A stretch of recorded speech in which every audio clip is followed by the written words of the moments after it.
Your Excellencies, you can take your seats as we wait for the other members of the summit to join. Most welcome.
Ladies and gentlemen, let's rise up again to welcome our heads of state. Our heads of state, the summit members, will request you to be upstanding. And now I hand over to my colleagues, Co-Master of Ceremony Florence, to go on. Thank you so much and welcome. Thank you so much, Dr. Joey. You've done us well.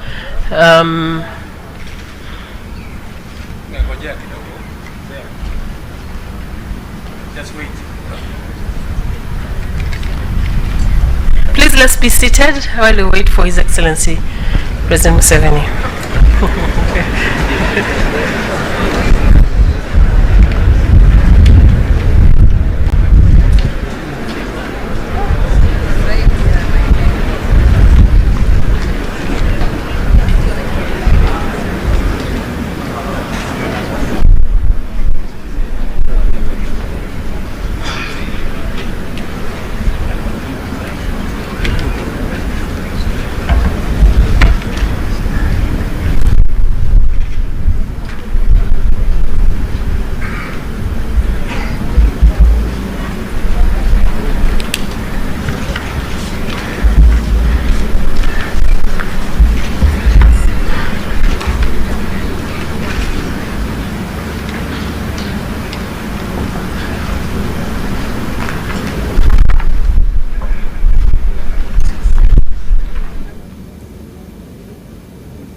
Ladies and gentlemen, let's rise to our feet.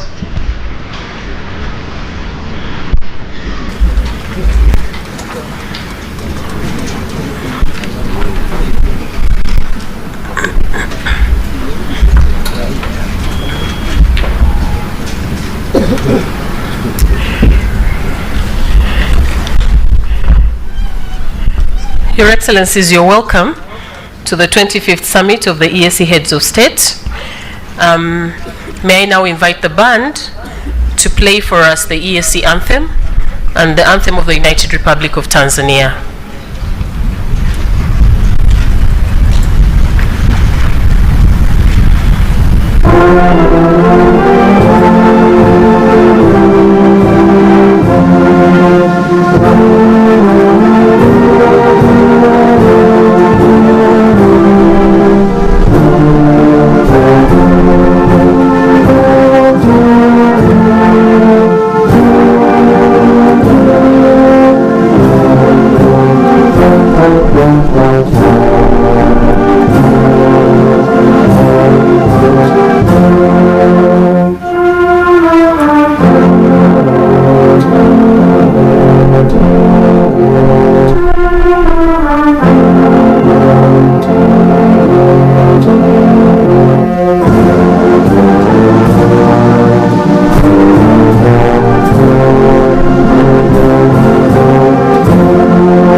Thank you very much, Your Excellencies. I request that you remain upstanding for a word of prayer. Director Ruth Simba, please come and give us a word of prayer.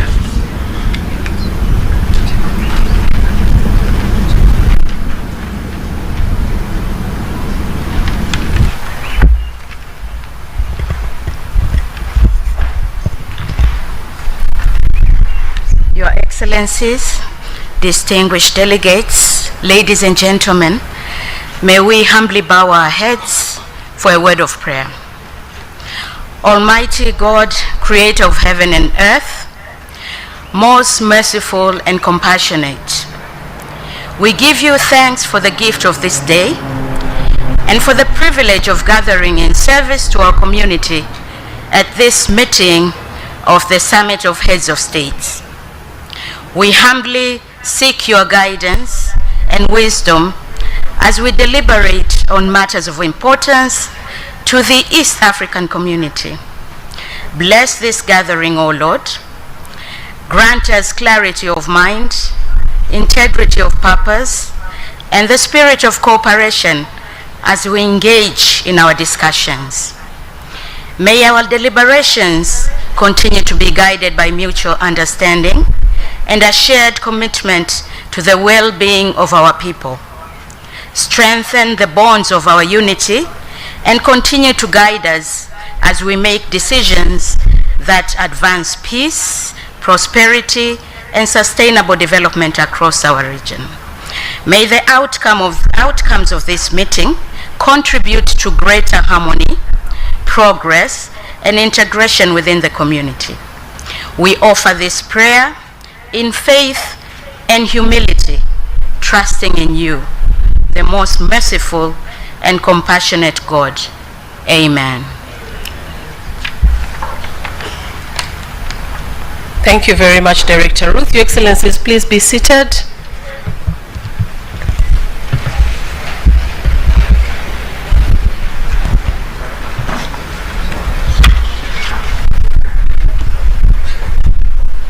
Your Excellency, Dr. William Samoei Ruto, President of the Republic of Kenya and Chairperson of the Summit of the EAC Heads of State. Your Excellency, Evariste Ndayishimiye, President of the Republic of Burundi and Chairperson of the African Union. Your Excellency, Yoweri Kaguta Museveni, President of the Republic of Uganda. Your Excellency, Samia Suluhu Hassan, President of the United Republic of Tanzania. Your Excellency, Hassan Sheikh Mohamud, President of the Federal Republic of Somalia. The Right Honorable Yusta Sengumuva, Prime Minister of the Republic of Burundi, representing His Excellency Paul Kagame, President of the Republic of Rwanda. Honorable Mande Semaya Kumba, Minister of Foreign Affairs and International Cooperation, representing His Excellency Salva Kiir Mayardit, President of the Republic of South Sudan. Honorable Floribat Anzuluni Isolokeshi, Minister of Regional Integration, representing His Excellency Felix Antoine Tshisekedi, President of the Democratic Republic of the Congo. Honorable Beatrice Askul Moi, Chairperson of the EAC Council of Ministers and Cabinet Secretary, Minister of EAC and Regional Development, Republic of Kenya. Honorable members of the Council of Ministers and other Cabinet Secretaries from the EAC partner states. Honorable Veronica Mueni Nduva, Secretary General of the EAC. Honorable members of the Coordination Committee and other permanent secretaries from the partner states. The Deputy Secretaries General, the Speaker of the East African Legislative Assembly, the Judge President of the East African Court of Justice, Mr. Amos Gabriel Makala, Regional Commissioner Arusha, heads of EAC institutions, honorable members of the East African Legislative Assembly present, former Secretary Generals of the East African Community present here, the East African Business Council and other representatives of the business community and the private sector, members of the Diplomatic Corps, representatives of our development partners, distinguished guests, staff of the EAC organs and institutions, the media, invited guests, ladies and gentlemen. My name is Florence Ochago. I'm a principal legal officer of the community. And it's my pleasure this afternoon to direct the remaining bits of the program. I would like to take this opportunity to thank my colleague, Dr. James Joey, the Deputy Executive Secretary of the Kiswahili Commission, for having steered the program for the first part of the day. Your Excellencies, I now invite the Honorable Secretary General,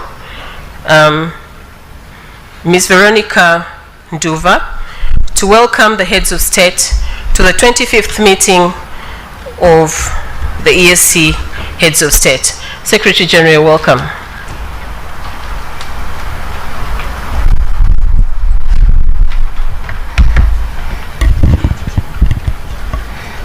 Thank you, Director of Ceremonies. Your Excellencies, it gives me great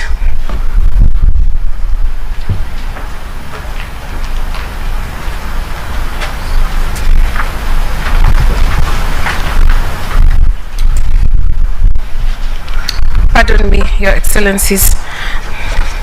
Excellency Dr. William Samoei Ruto, President of the Republic of Kenya and Chairperson of the Summit of EAC Heads of State, His Excellency Evariste Ndayishimiye, President of the Republic of Burundi and Chairperson of the African Union, His Excellency Yoweri Kaguta Museveni, President of the Republic of Uganda, Her Excellency Samia Suluhu Hassan, President of the United Republic of Tanzania, His Excellency Hassan Sheikh Mohamud, President of the Federal Republic of Somalia, Right Honorable Dr. Justin Sangimuya, Prime Minister of the Republic of Rwanda, representing His Excellency Paul Kagame, President of the Republic of Rwanda, Honorable Mande Semaya Kumba, Minister of Foreign Affairs and International Cooperation, representing His Excellency Salva-Kiir Mayardit, President of the Republic of South Sudan, Honorable Floribert Anzuluni Isilo-Kechi, Minister of Regional Integration, representing His Excellency Félix Antoine Tshisekedi, President of the Democratic Republic of the Congo, Honorable Beatrice Askul Moe, Chairperson of the East African Community Council of Ministers and Cabinet Secretary, Ministry of EAC, ASALS and Regional Development, Republic of Kenya, Honorable members of EAC Council of Ministers and other ministers, cabinet secretaries, attorney generals from the EAC partner states, honorable members of coordination committee, deputy secretaries general, speaker of the East Africa Legislative Assembly and the judge president, East Africa Court of Justice, Mr. Amos Gabriel Makala, regional commissioner, heads of EAC institution, honorable members of YALA, former secretaries general, all members of diplomatic corps, representatives of development partners, distinguished guests, staff of EAC organs and institutions, the media, invited guests, ladies and gentlemen, good afternoon. Your Excellencies, it gives me great pleasure to welcome you to the EAC headquarters here in Arusha, in the United Republic of Tanzania, for the 25th meeting of the Summit of the EAC Heads of State. Karibuni sana waheshimiwa marais, Ramadan Karim, and happy International Women's Day tomorrow in advance.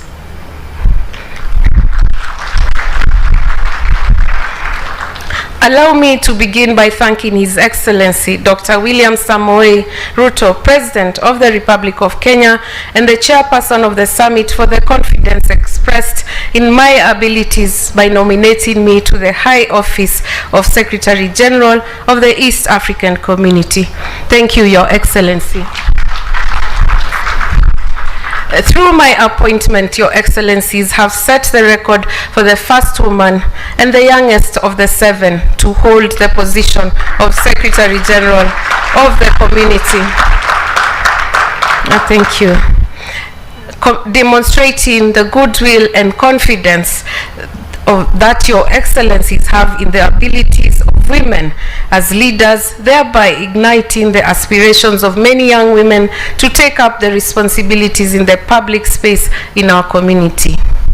I have diligently executed this role for the past 20 months, and I thank their excellencies for always being available to provide the necessary support and wisdom which has enabled me to execute the role effectively. This being the last opportunity for me to address you, your excellencies, as your Secretary General during our summit, I wish to thank you, your excellencies, for the guidance and support you have provided to me during my tenure and for openly receiving me whenever I have needed to access you in person. Thank you, your excellencies.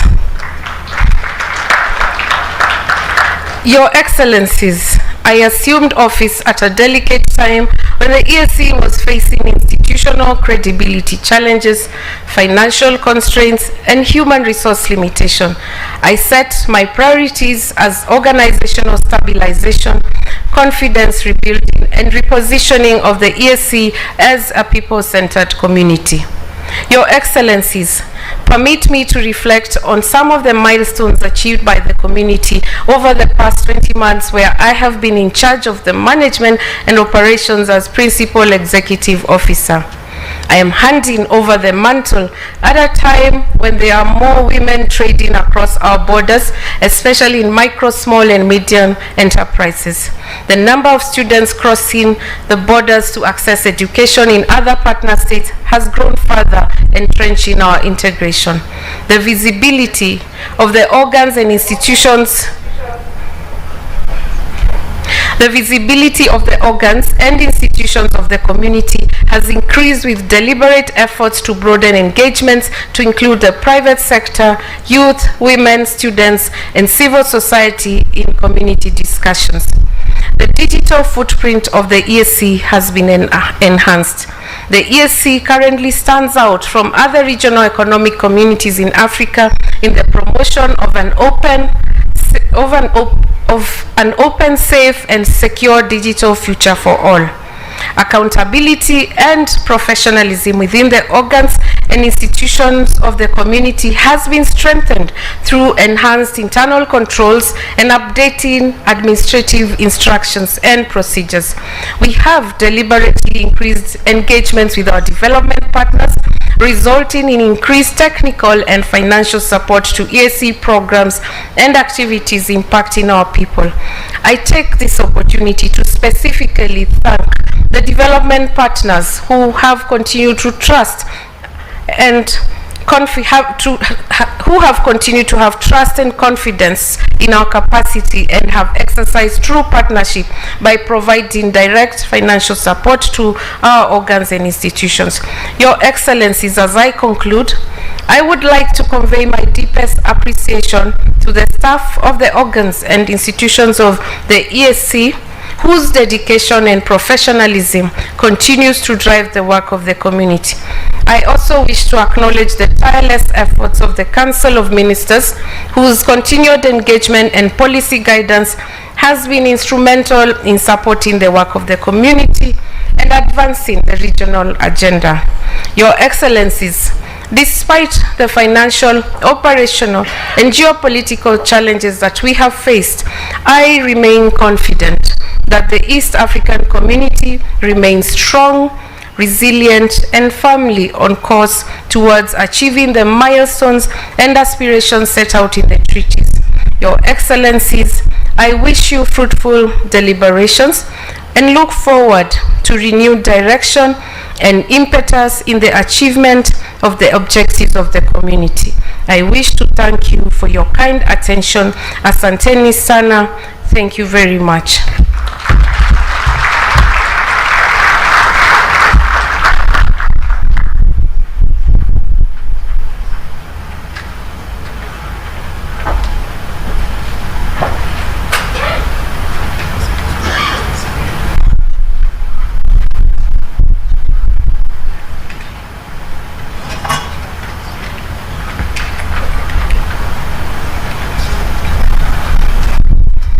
allow me, Your Excellencies, to invite the outgoing chair of the summit to make his remarks.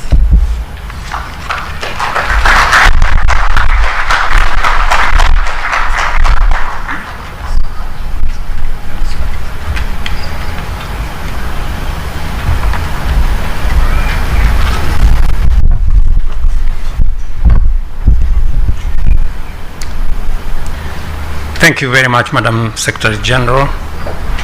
Your Excellencies, heads of state and government and representatives, distinguished guests, ladies and gentlemen, good afternoon. Hamjambo. I welcome you all to this 25th ordinary session of the East African Community Heads of State Summit. Let me begin by thanking you for entrusting me with the privilege of presiding over the affairs of our beloved community and serving as your chairperson since 30th November 2024. I am grateful to your excellencies for the diligent and gracious support extended to me during my tenure. When I assumed this role, I committed to prioritize key deliverables to drive our integration agenda. These include enhancing peace, security, stability, and economic development in the region, increasing intra-EAC trade and investment, strengthening private sector engagement, and the involvement of MSMEs in driving economic transformation and accelerating the inclusion and the conclusion of the East African Community European Union Economic Partnership Agreement. Additionally, I committed to address non-tariff barriers to trade by enhancing infrastructure connectivity and regulatory harmonization, and progressing our shared aspiration for a political federation. I am delighted to report that we have made significant progress on these key areas, and as a result, our community is marching forward towards an even more integrated and prosperous future. Our commitment to enhance peace, stability, and economic development in the region. The community partnered with other stakeholders to address some of the peace and security challenges affecting our region, especially in the Eastern DRC. You may recall that under the East Africa-led Nairobi process on the restoration of peace and security in Eastern DRC, we agreed to adopt a coordinated approach and merge the Luanda and EAC-led Nairobi processes. Subsequently, President Mnangagwa, the then chairperson of the Southern Africa Development Community, and I engaged several times on this matter, and I wish to confirm that the African process towards restoring peace and security in Eastern DRC is now fully under the leadership of the African Union. A panel of African facilitators was appointed to support the peace process, and the AU appointed a mediator who presented a progress report on the peace process to the just concluded 39th session of the Africa Union General Assembly that took place in February this year. On our commitment to increase intra-EAC trade and investment, I am pleased to report that trade among partner states has continued to register positive growth, with the value of trade within the region rising by nearly 22% from US dollars 33 billion in 2024 to US dollars 40.3 billion in 2025. By any stretch or measure, that is very commendable progress. Exports from the region grew significantly by 32% to $19.6 billion, while imports rose more moderately by 13% to $20 billion. This has significantly narrowed the region's trade deficit from US dollars 3.4 billion to US dollars 1 billion during the same period. In other words, we are exporting more than we are importing, and we are making progress. I am looking forward in the coming days that in fact we will have a trade surplus with other markets. A key highlight of our meeting today will be the launch of the East African Customs Bond under the Single Customs Territory. The Customs Bond was rolled out by partner states in January 2025 after a successful pilot in the Republic of Uganda. This trade facilitation instrument will enhance customs security to ensure payment of duties and taxes if goods placed under customs control are not properly delivered or accounted for. The launch of this bond is therefore a key milestone in strengthening the implementation of the single customs territory and facilitating the movement of goods across our region. The region also recognized the central role of the private sector and small and medium enterprises as key drivers of economic transformation. In this connection, I wish to report that in November 2025, I presided over the opening ceremony of the 25th East African Community Micro, Small and Medium Enterprise Trade Fair in Nairobi, which attracted over 2,000 participants from all partner states. The event showcased our diversity in creativity and innovation while providing an opportunity for peer learning and job creation amongst our people. Our engagement with the private sector also focused on our shared objective to promote a culture of quality production across all sectors of our economy while enhancing the role of women in regional trade. In 2025, I awarded 14 firms from partner states dealing in agro-processing, logistical services, and steel products with the East African Regional Quality Award and recognized 16 EAC Women Champions in Trade. Your Excellencies, our region remains a key part of the global trading system, and accessing international markets is key to the economic transformation of our community. Our efforts to conclude the Economic Partnership Agreement with the European Union and other trade agreements are therefore essential to ensure fair access to markets for our products. Since our last meeting, the Secretariat of EAC conducted a study among partner states between July and October last year to facilitate an in-depth analysis of the implication of the Economic Partnership Agreement with the European Union. I am happy to report that one of the key recommendations from the study is that there is strong consensus among all partner states to complete the EAC-EU Economic Partnership Agreement. The conclusion of this process will be a key milestone for export performance and supply capacity for our bloc. Ladies and gentlemen, a key obstacle to trade in our region is the ever-evolving non-tariff barriers that continue to hinder effective trade between and among partner states. Eliminating NTBs, enhancing infrastructure connectivity, and regulatory harmonization remain a key priority among my stewardship of the community.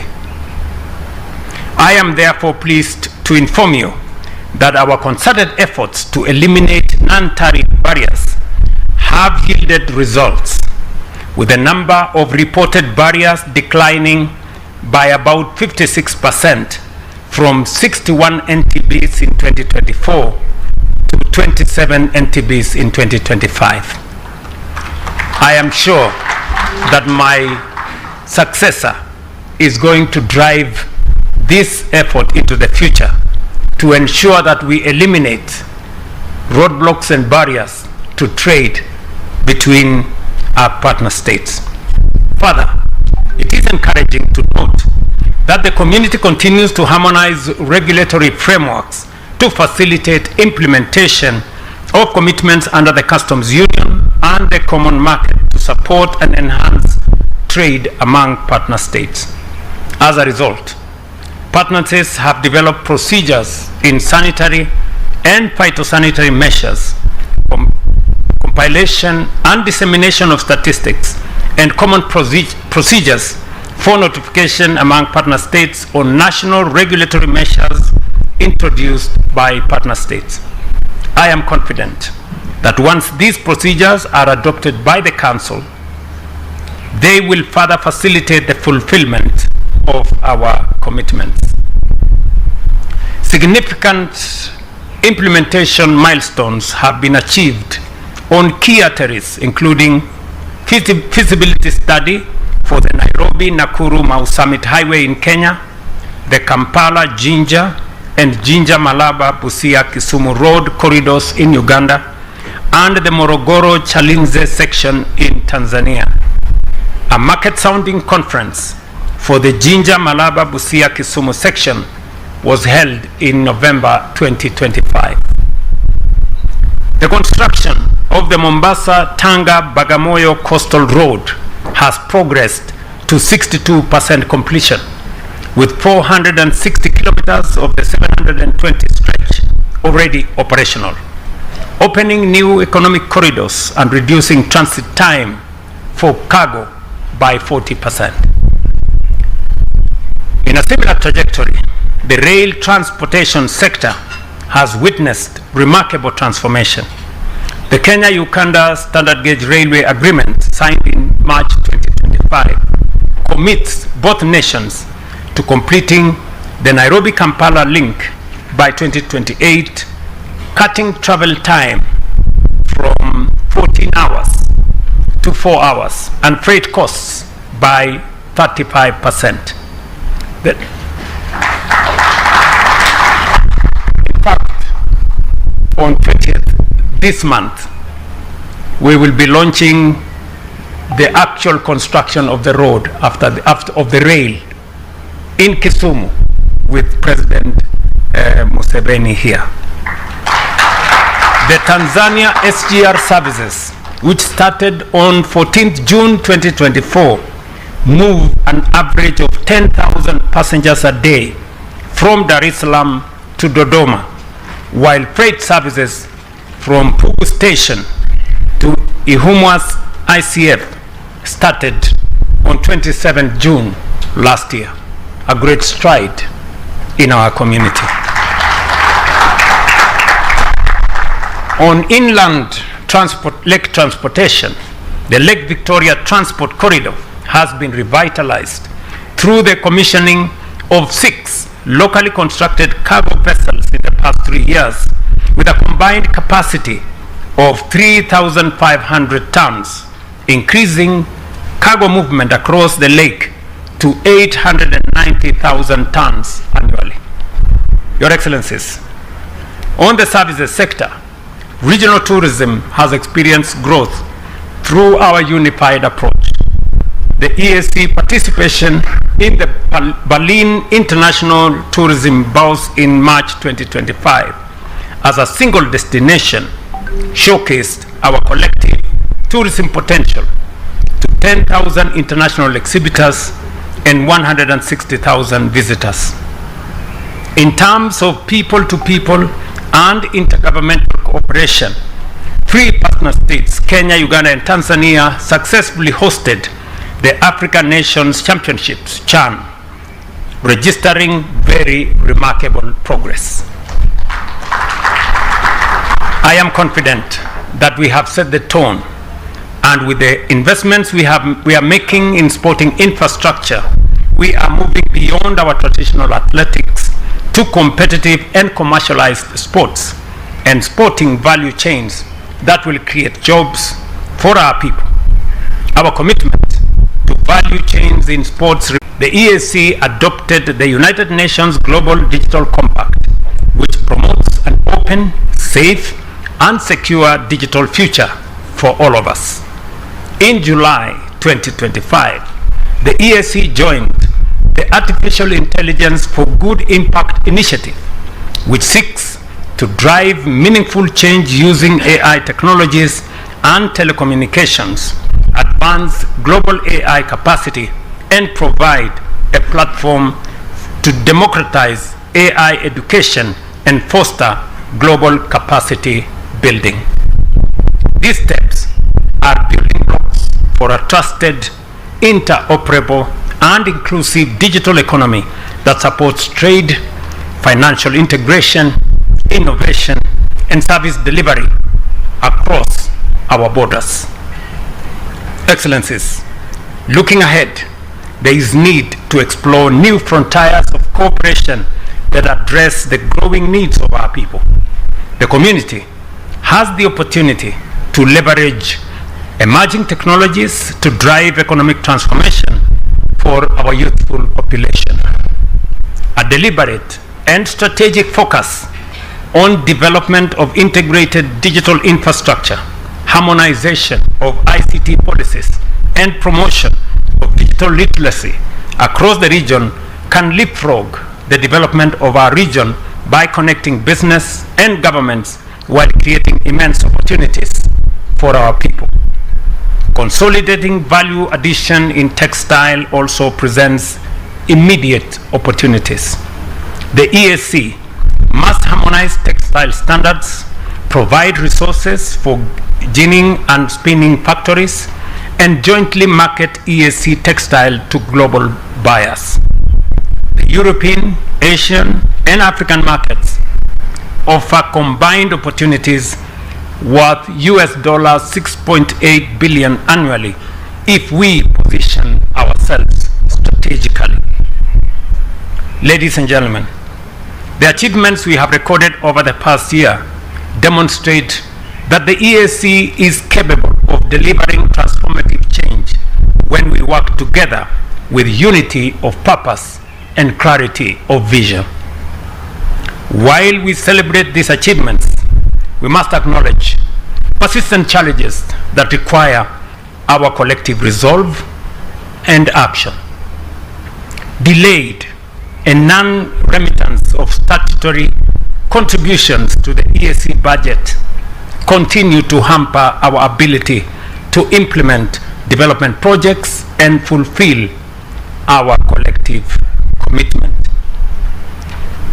This challenge heavily undermines our financial sustainability, viability, and capability as a regional organization capable of delivering on our promises to our citizens.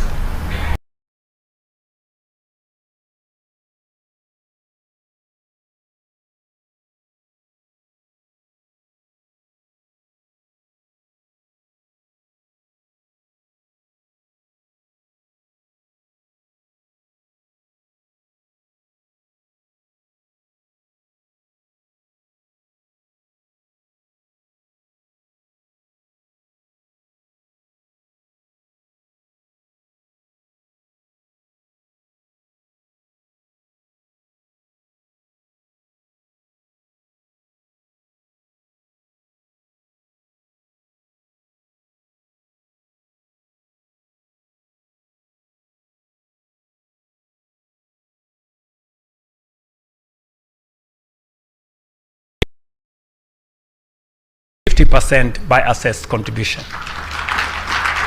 That way, countries that have bigger economies and benefit more from the community will pay more. And those that have smaller economies and does not benefit as much will pay equitably. So we have also taken the decision this morning that to alleviate the burden on countries that have arrears, we have also agreed that the community will waive 50% of the arrears, and the 50% remaining should be paid within 2 years.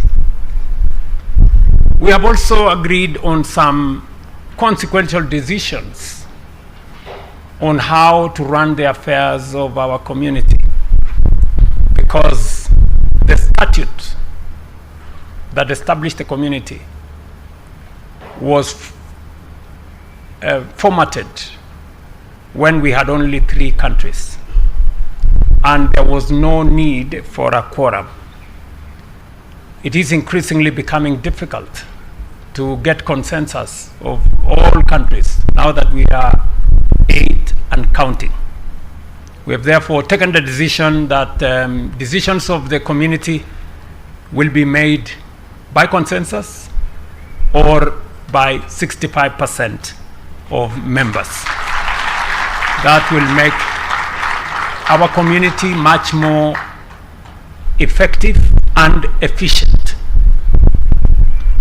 We have also taken the decision this morning that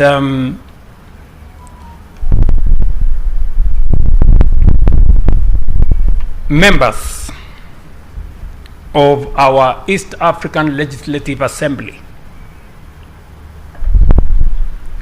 representing different countries, who today spend almost 30% of the budget of the ESC, from the next parliament, after next year, after the new parliament, the new ESC, East African Legislative Assembly Parliament, the salaries of members of parliament will be paid by their respective parliaments.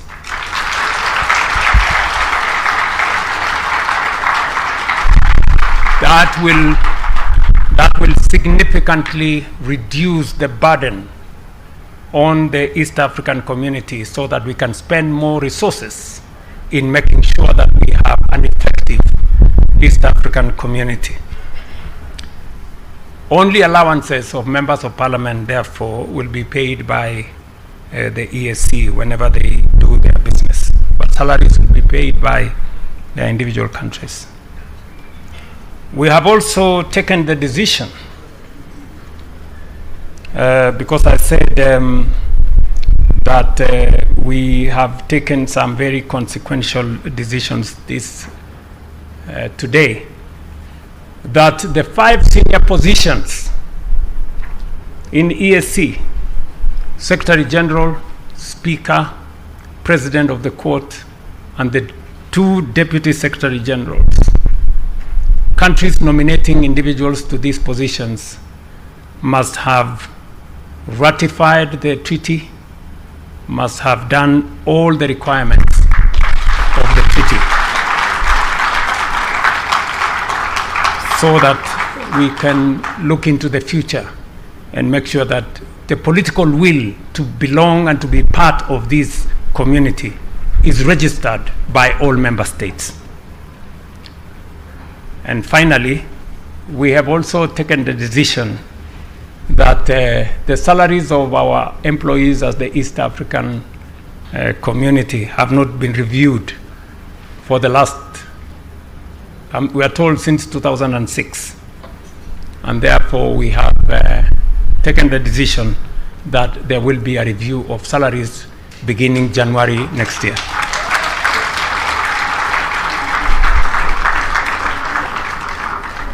And we have given one assignment.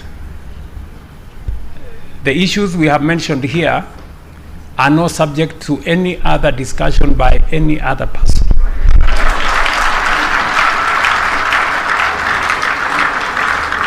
They are the decision. They are the decisions of the summit.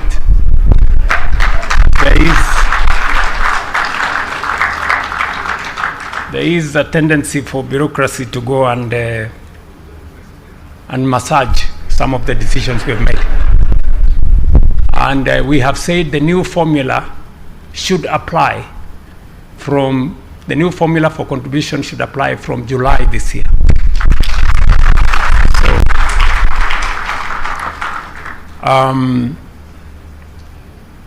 we have given one assignment to our Council of Ministers. Now that the contribution structure has been made fairer and easier for countries to attain their obligations. Going into the future, we need to agree on those who are suggesting, countries, partner states that are suggesting nominations for senior positions. They must be up to date with all their obligations for them to be able to make those suggestions. Ladies and gentlemen, I have really enjoyed working with many actors, especially my colleagues, heads of state, on these very serious matters.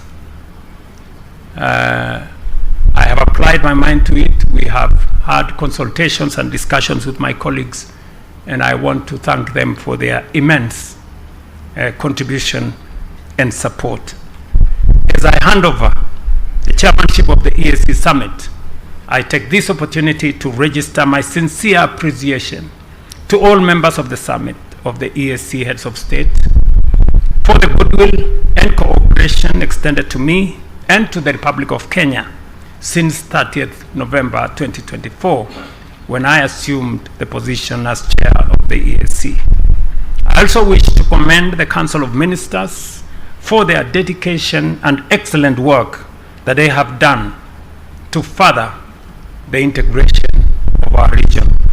I also express my appreciation to the staff of the community for the role they continue to play in steering the EAC to greater heights. In particular, I congratulate the Secretary General, Veronica Nduva, for successfully steering and realigning the community over the 20 months that she has been in charge. In the same vein, I wish to congratulate the newly appointed Secretary General, who will be named shortly, as you take up the mantle. We are counting on you to build on the efforts of your predecessors and take the community to the next level. Finally, I wish the incoming chair great success as they steer the community towards the realization of our common vision of a prosperous East African region. I thank you.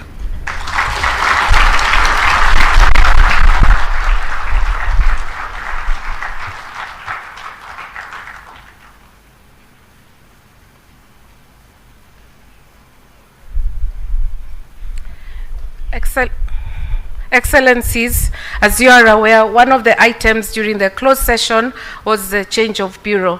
I now invite the outgoing chair to announce the incoming chair.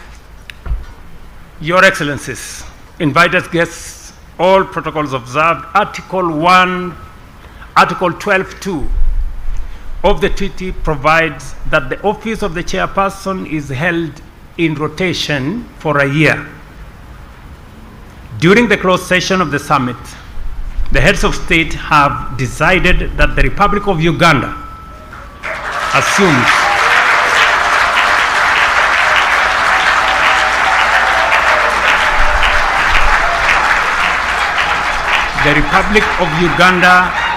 assumes the chair, and the Republic of Rwanda will be the rapporteur.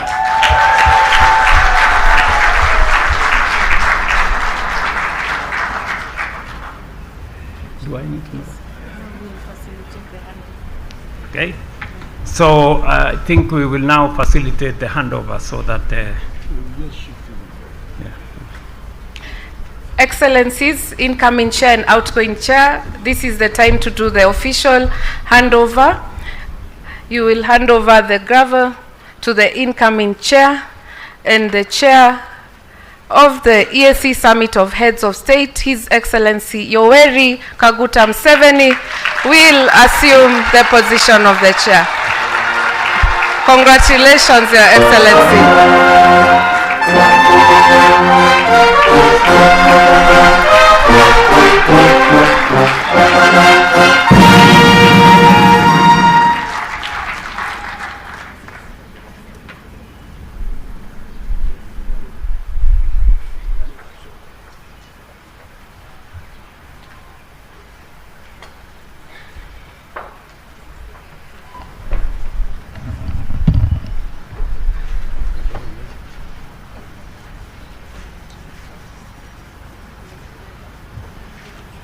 I now call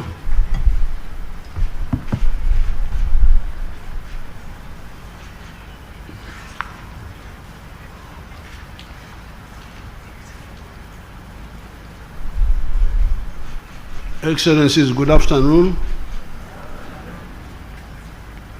I am honored to warmly welcome you to this plenary session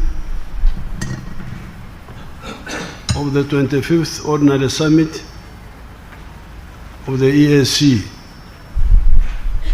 I thank you for finding time to come to Arusha. Permit me now to call this plenary session of our meeting to order.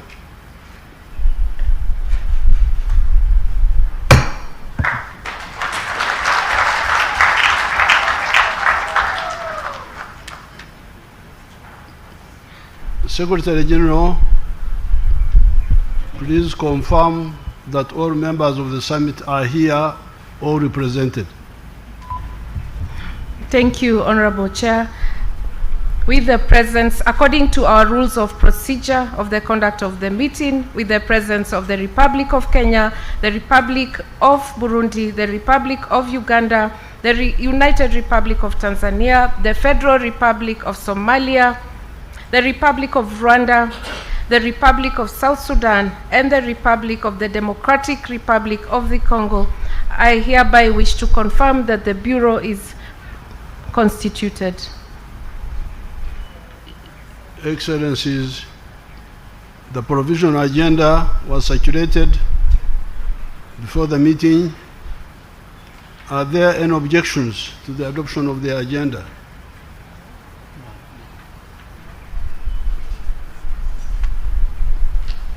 Therefore, the agenda is adopted.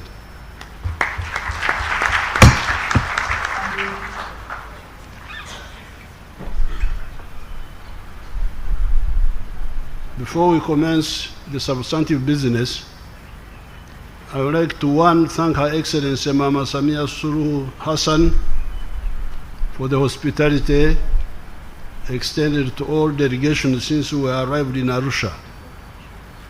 Tunamshukuru Mama Samia.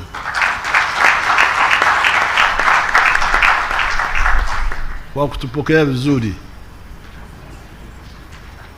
Secondly, I want to thank the outgoing chairperson, His Excellency William Ruto, for ably steering the community over the past 1 year.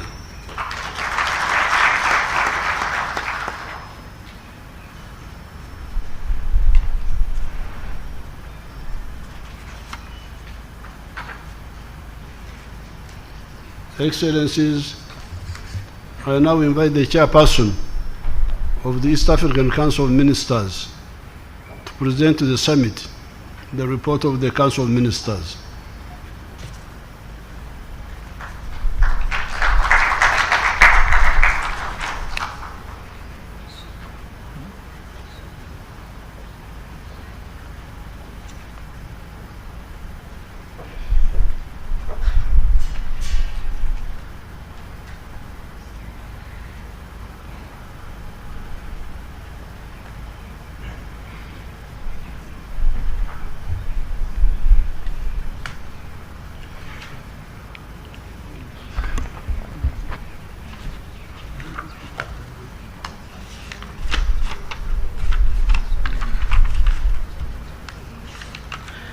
Your Excellencies, allow me to write on already established protocol. Your Excellencies, allow me on behalf of the Council of Ministers to express sincere appreciation for your continued leadership, guidance, and commitment to the East Africa Community Integration Agenda. Your support remains central to the progress and achievements recorded by the community.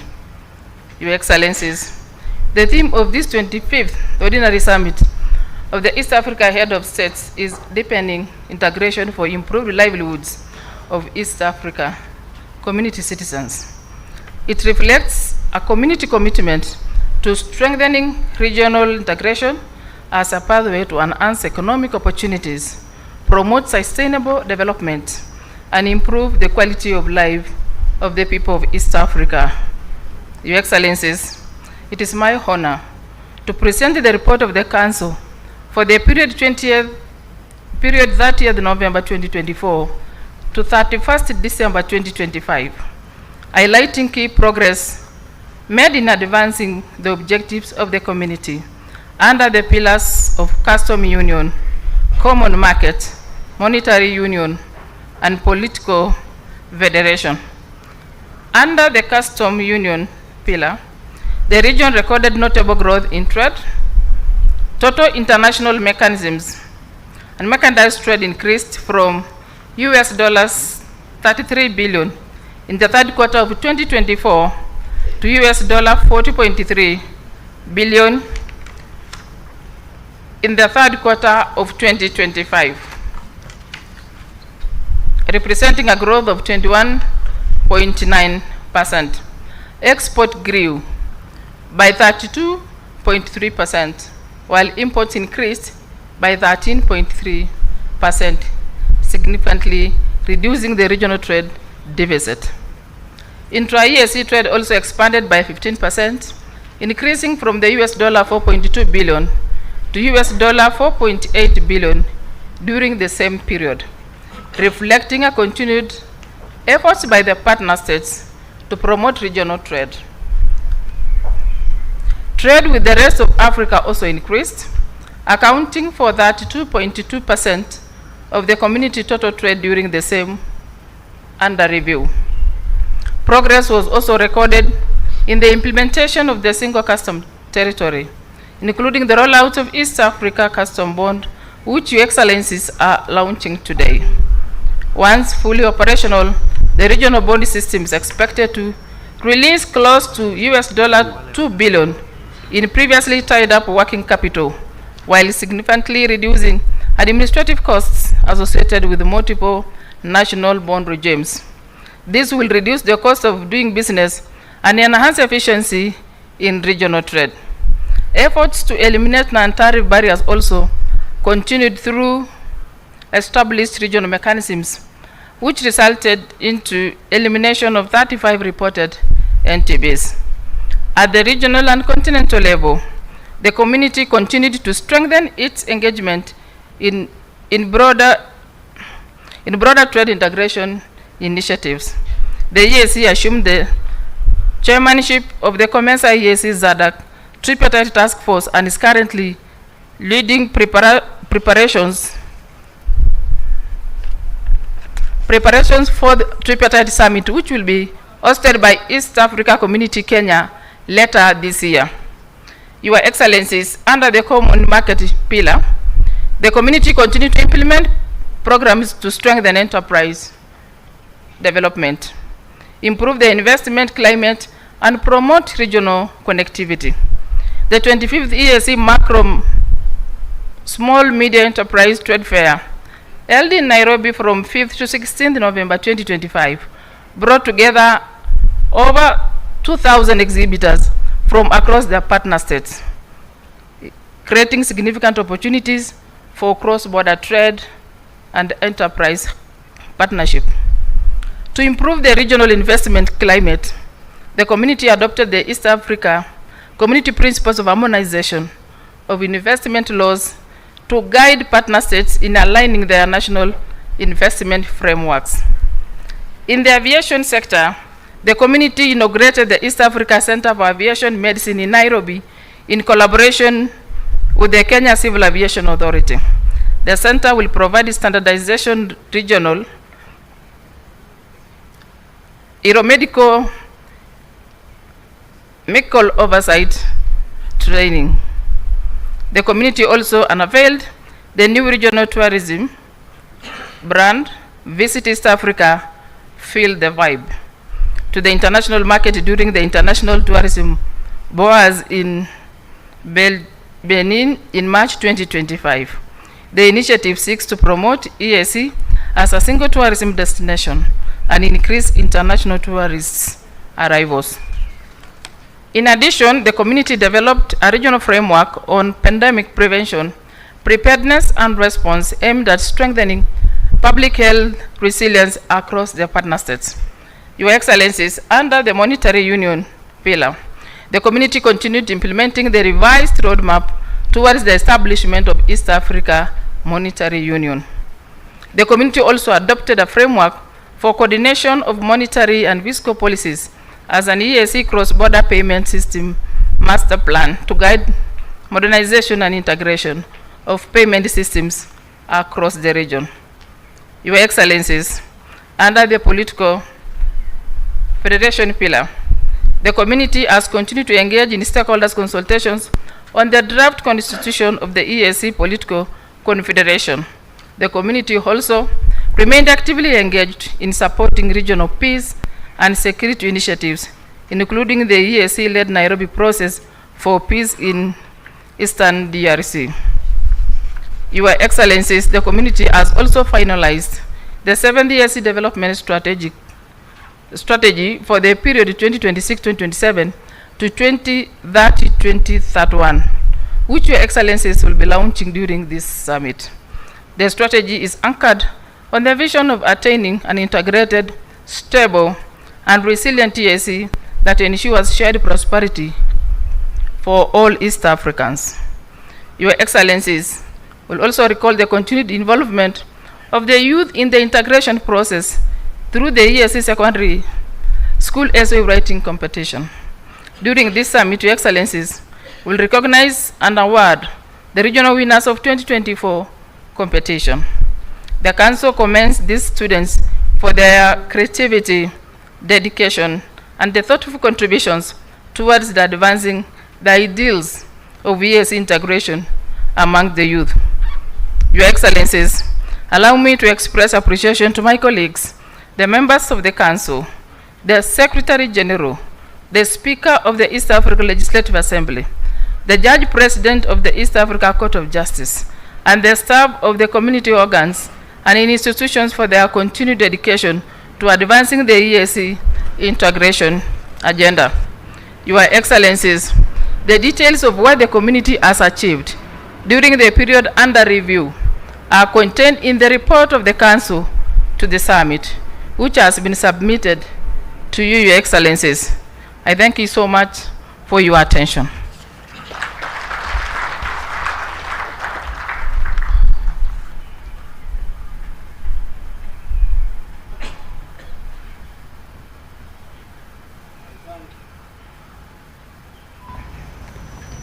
I thank the Minister for her statement. Excellencies, I now invite you to make comments, if any, on the report of the Council. Any comment? No comment. So the report is adopted.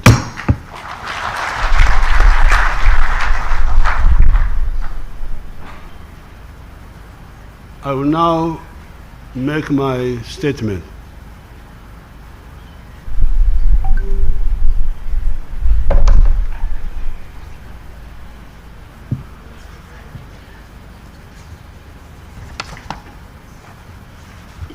Your Excellencies, heads of state of the East African community, the delegation leaders, the Secretary General, members of the diplomatic corps, ladies and gentlemen, greetings from the people of Uganda. Thanks for electing me to chair the East African Community Authority for the next 1 year. At this point in history, and given my 65 years of either watching closely or being right in the center of events on our much troubled continent, I feel compelled to use this occasion to bring up the issue of Okukonesa, Okufobia, miscooking the African Revolution. Okukonesa, Kufubia in our languages of the lakes, is a process where the food is not properly or consistently cooked by not applying the necessary heat for the necessary duration and it ends up being undercooked. Kukona, fuba. I don't know how they say it in Swahili. You give me the Swahili word. The food does not kusia. Kusia is our word there, meaning kuiva. Chakula haiwivi vizuri. The food does not get properly cooked. It becomes emkone. Emkone is the food which is undercooked and you cannot sort it out. It then becomes difficult to cook properly because the insufficient heat initially applied has cooked the food in the wrong direction. The option then is to throw away that food and cook another quantity of food. I have attached a note to this speech from our scientists describing this process, which we the wananchi simply call konesa, kufubia, but it's actually science. It is actually science. By 1900, the whole of the African continent had been colonized, except for Ethiopia, which had defeated the Italian imperialists in 1896 at Adowa. This was squarely the fault of the African chiefs and kings who had watched the slow encroachment of these European invaders right from the time when the Ottoman Turks captured Constantinople, Istanbul, in 1453, closing the overland route to Asia for Europe, pioneered by Marco Polo around the years 1271 to 1295. While the Europeans were rightly looking for an alternative route to the east by going around our massive continent, they became slave traders and colonialists when they discovered the weaknesses created by our kings. Our kings were oppressing the people, fighting one another instead of cooperating, failed to adopt new scientific knowledge, e.g. gunpowder. The Europeans invented gunpowder when our kings were here just running around with spears.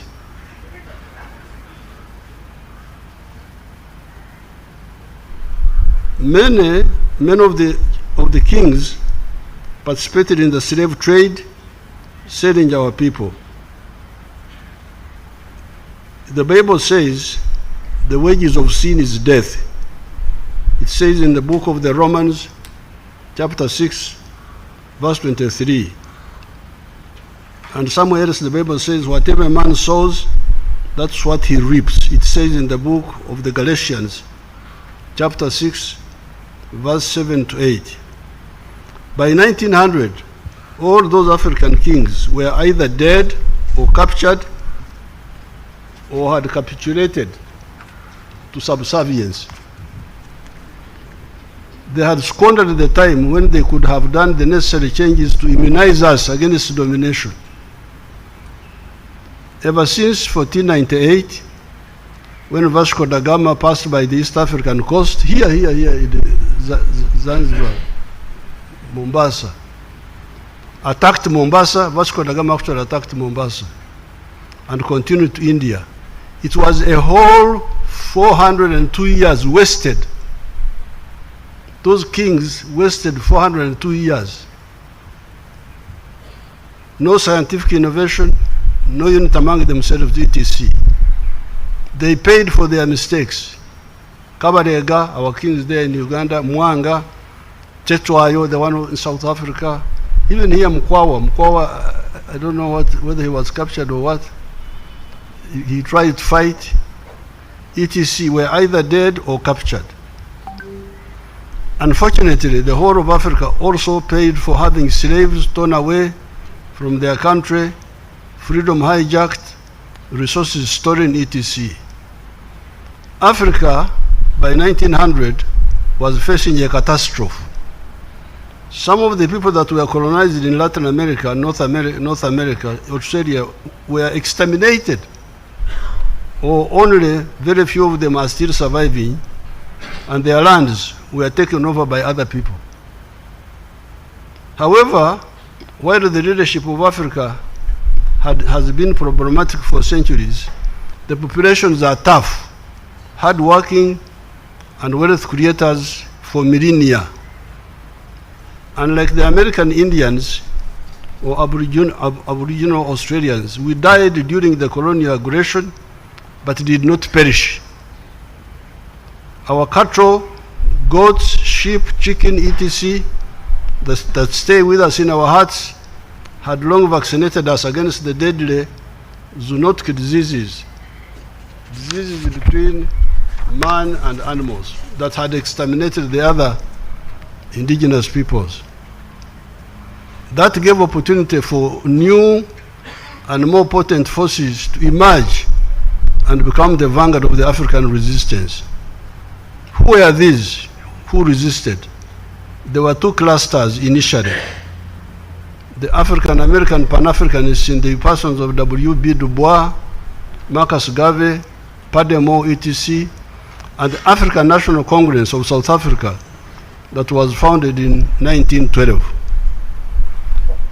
The historical mission now for the black race and the other colonized peoples was liberation against imperialists through the worldwide anti-colonial movement. In the case of Africa, the historical missions were liberation, ukombozi, uhuru, modernization, creation of prosperity, and provision of strategic security against all threats. How were we to achieve this? Uhuru na umoja, freedom and unity. Unity, freedom would enable us to control our destiny again. Umoja would enable us to address the issue of prosperity and strategic security. How was prosperity to be achieved, and how is it achieved in other countries? With modern economics, prosperity is achieved through the production and sale of the goods or services that one is capable of producing. To sell, however, you need markets. Producers need buyers to succeed. Producers need buyers to succeed. The more buyers you have, the more prosperous you become. This is where economic integration of East Africa and the whole of Africa comes in. If we do not work on this seriously and without wasting time, we betray our people. We connoisseur the African Revolution, miscooking it. The next question is the issue of strategic security against all possible threats. If we do not understand that, we again betray Africa. Strategic security can only come, in my view, from political integration. Why? Political integration through the creation of the regional federations where possible rationalizes the geography of the defended zone so that we are able to be present in the four spheres of the universe. Four spheres of the universe: land defenses, air defenses, defenses at sea, the navy, and defenses in space. Apart from rationalizing the geography of the defended area, you need necessary muscle, size of land, natural resources, and population. As we speak today, only 4 countries have been to the moon. These are the USA, China, Russia, and India. There are a number of highly developed countries, but they have not been able to land on the moon. They are still here with us also.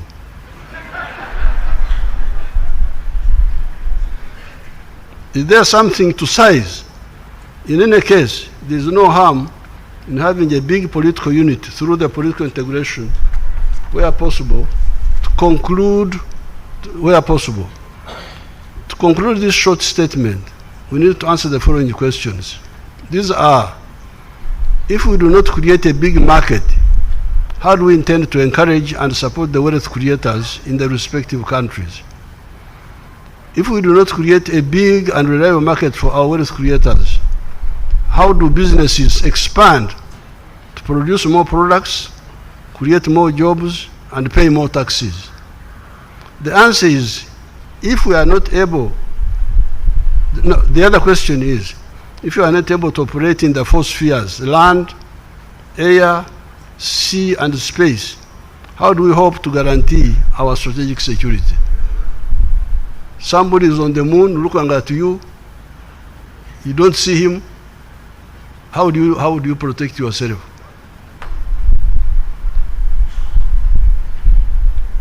The ancient area of Africa, East Africa, given the potential to unite all our people around Swahili language, has the capacity to create prosperity and also ensure the strategic security of the black race. Historically speaking, if we use the dedication to the four historical missions, we discover that the patriots that fulfilled their mandate were Mwalimu Nyerere, Sheikh Aman Abeid Karume, Sekou Toure, Nkrumah and Modibo Keita. Of these efforts, it's only Tanzania that has sustained the success of economic and political integration. We must salute Tanzania. They are a shining example. Even the struggle for Uhuru liberation was not easy because we had collaborators.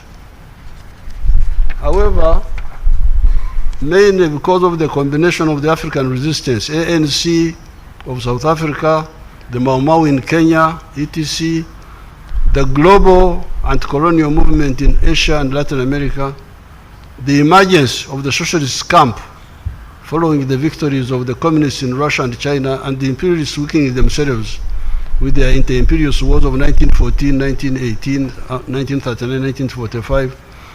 By 1963, a total of 36 countries had got independence in Africa. There was, however, another 20 or so where the imperialists were determined not to surrender. These were Mozambique, Zimbabwe, Angola, Namibia, etc. Some of the countries were on the road to independence, e.g. Kenya and Zambia, but not the others. Little Portugal was saying that Mozambique, Angola, Guinea-Bissau, etc. were not colonies, but overseas provinces of Portugal. In quotes, imagine, Little Portugal was saying that Mozambique is an overseas province of Portugal.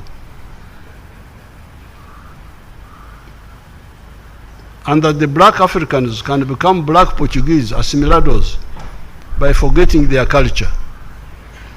While at the OAU conference of 1963 in Addis Ababa, Africa had declared that the whole Africa must be free either by peace or by war, it was only a few countries led by Tanzania under the leadership of Mwalimu that really stood by the freedom fighters. Others were Zambia, Botswana, Guinea-Conakry, Algeria, Ghana under Nkrumah, and Egypt under Nasser. On account of the resistance movements, support of these Pan-Africanists, the socialist countries, and some democratic groups in the West, by 1994, the whole of Africa was free with the majority rule in South Africa.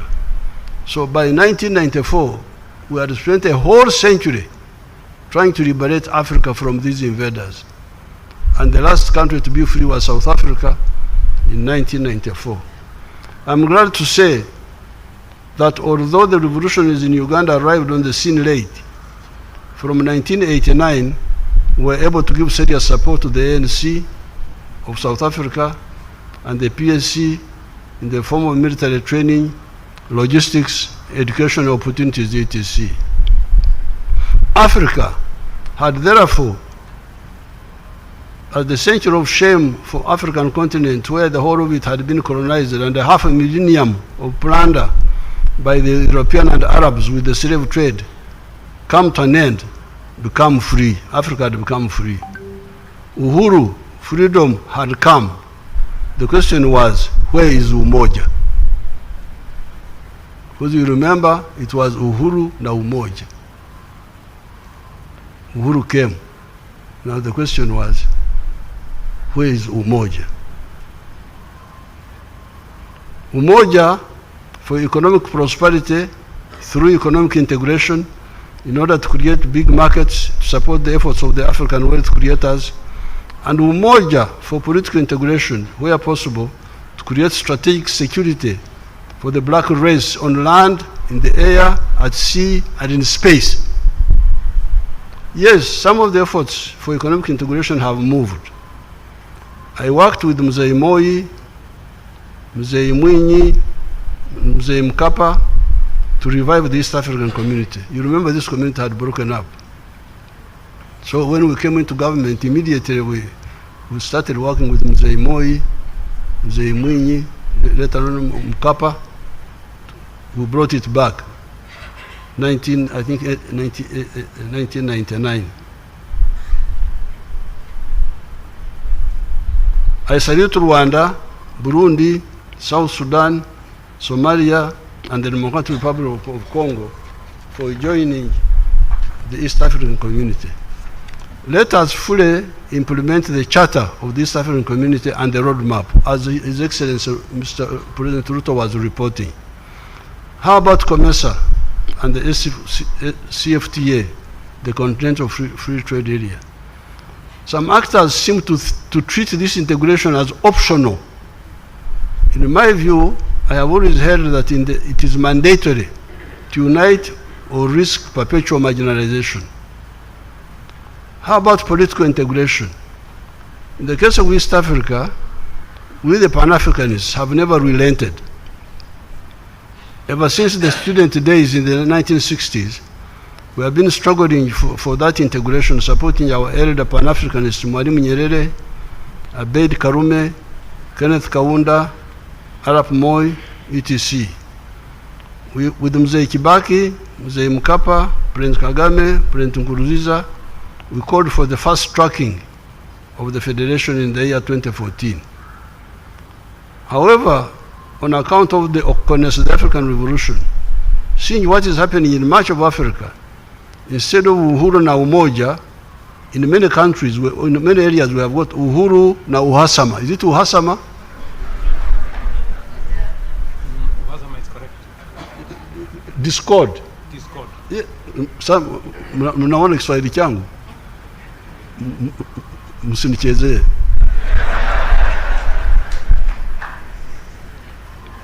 So instead of uhuru na umoja, we have uhuru na uhasama, freedom and discord.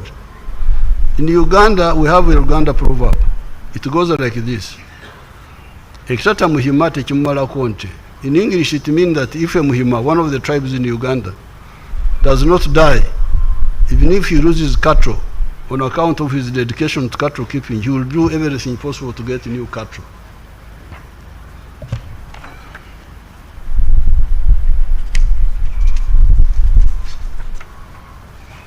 Africa is still there, although we have lost opportunities, but we can catch up. What is the consequence of uhuru na uhasama? Uhuru na uhasama instead of uhuru na umoja. Economic stagnation and the suffering of the populations. What is generating the migration of the African youth that are dying in the Mediterranean Sea going to Europe? It is the narrowness of the money economy of Africa that does not create necessary jobs.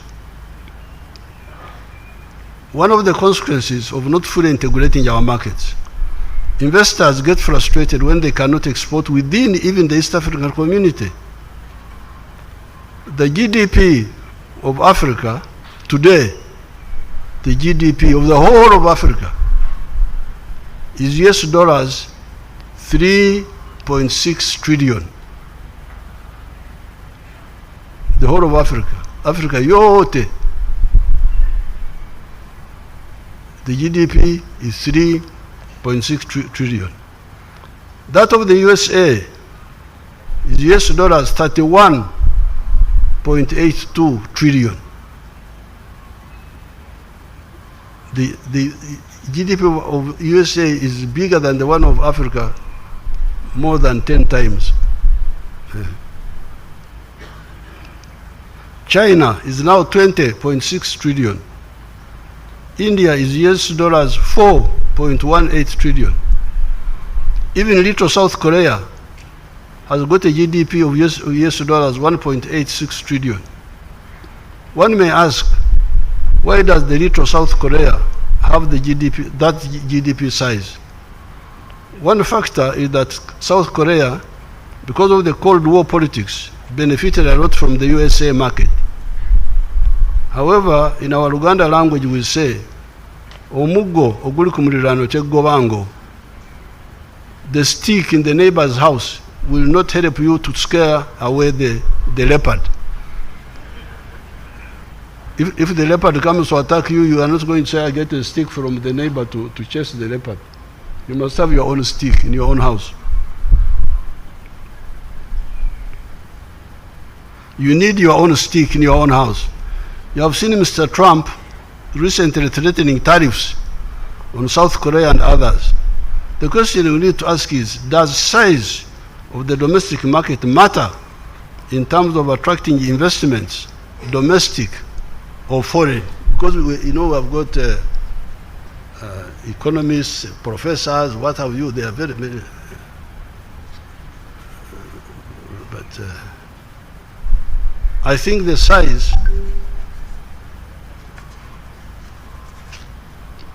of the market matters. The size of your market matters. Why?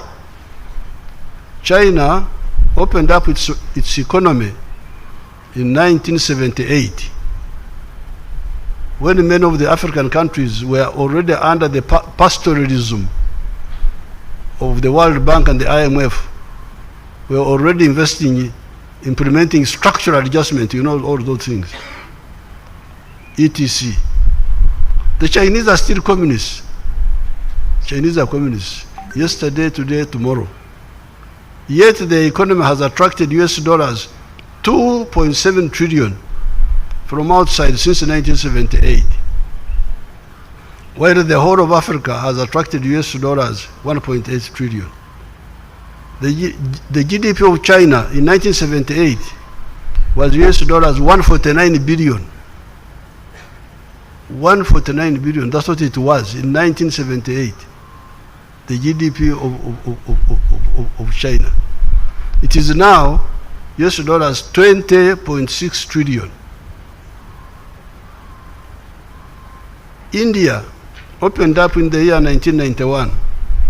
Since that time it has attracted US dollars 1.2 trillion in foreign investments. By that time, the GDP of India was US dollars 270 billion, small. India's GDP is now US dollars 4.18 trillion. The three richest countries in the world today are all big countries, big land mass and big population. While we look for foreign markets, the reliable core market is the internal one. It is guaranteed. The richest countries are the USA, China, and India. I appeal to the youth of East Africa, to go back to Uhuru na Umoja. Recently, I met some Gen Z from Kenya. They came to Uganda, that they are experts in organizing riots.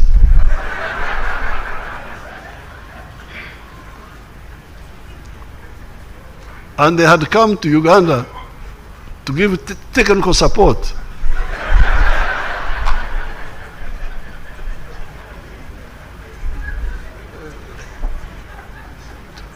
To the Ugandan Gen Z, how to riot. But some among the Ugandans said, but you people, why don't we go and see this old man? So these children came. The ones from Uganda and from Kenya, they came. Said, we are experts in riots. I said, okay, I can join you. But what are we rioting for? They said corruption, what? I said, okay, but even if there was no corruption, if you don't address the issues of structure, if you have got a small market, even if there is no corruption, how will the economy expand? So I said, why don't you go and talk about East African issues? So I told His Excellency, I am here with your Gen Z. So I gave them some transport and they went back.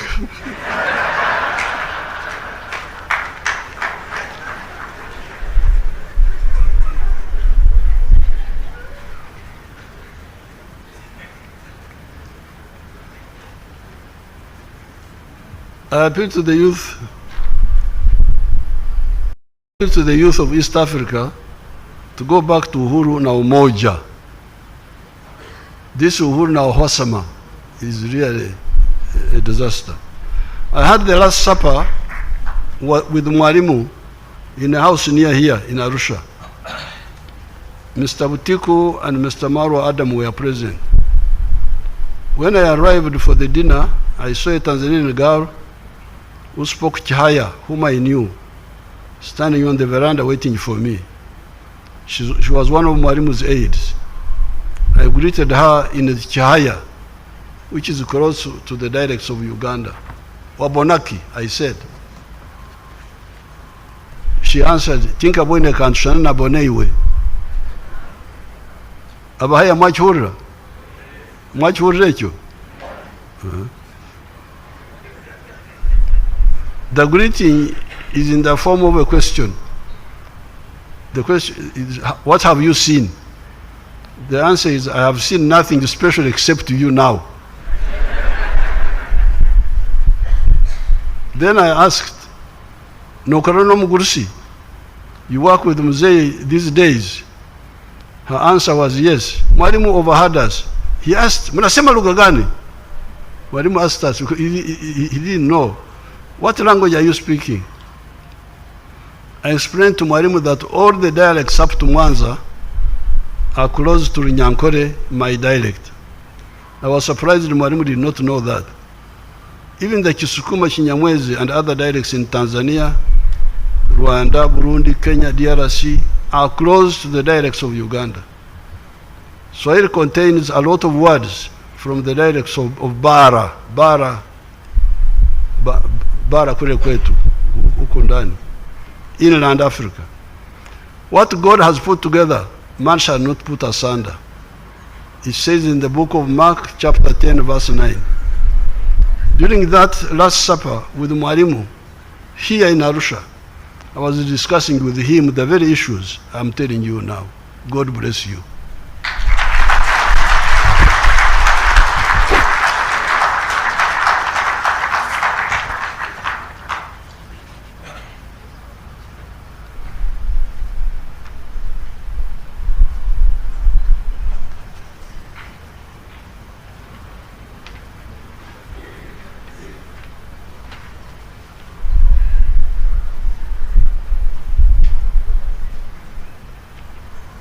Excellencies, permit me, I will handle agenda items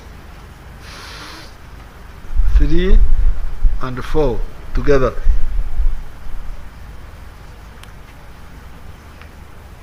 Excellencies, you record that during our closed session, the heads of state appointed a Secretary General for the East African Community and the judges of the Court of Justice. We now proceed to witness the swearing in of the appointed persons.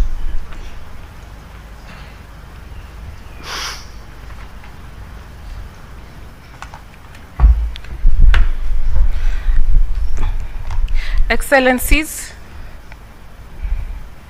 I will now proceed to introduce the new Secretary General to the plenary that has been appointed by the summit, and I will request the Registrar of the Court to prepare for the swearing in of the Secretary General and the judges appointed.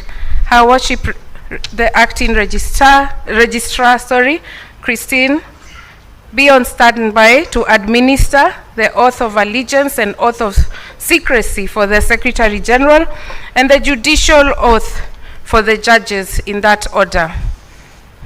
Excellencies, I will introduce the person that you have appointed to this plenary. He was born on 12th August 1968 in Kinondoni, Dar es Salaam.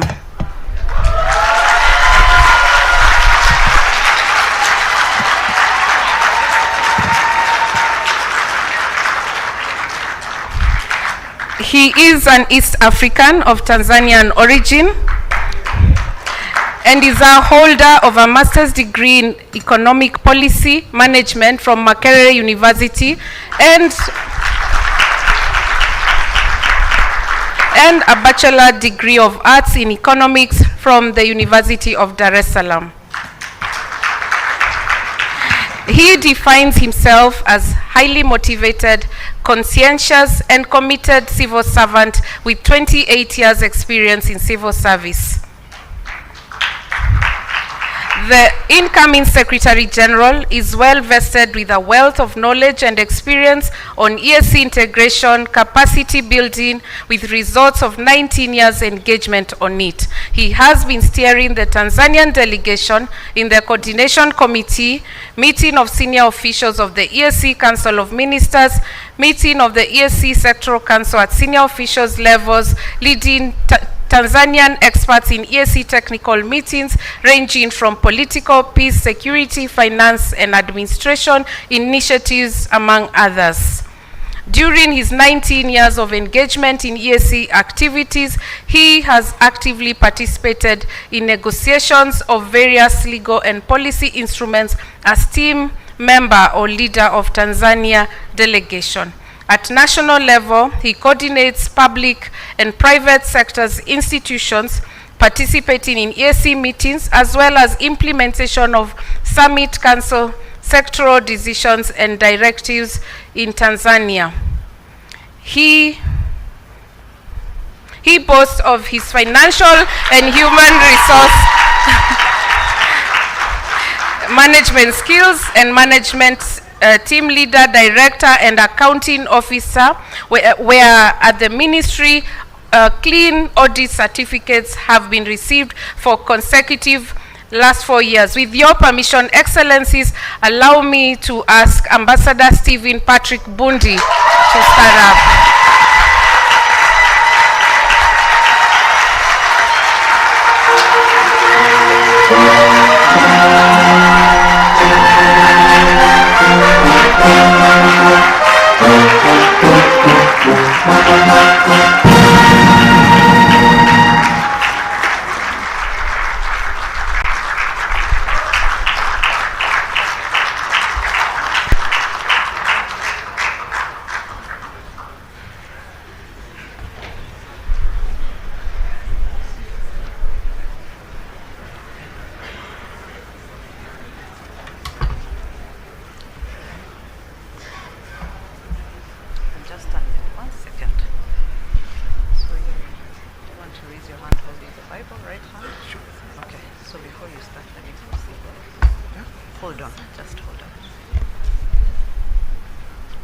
Your Excellencies, please allow me to stand on the already established protocols.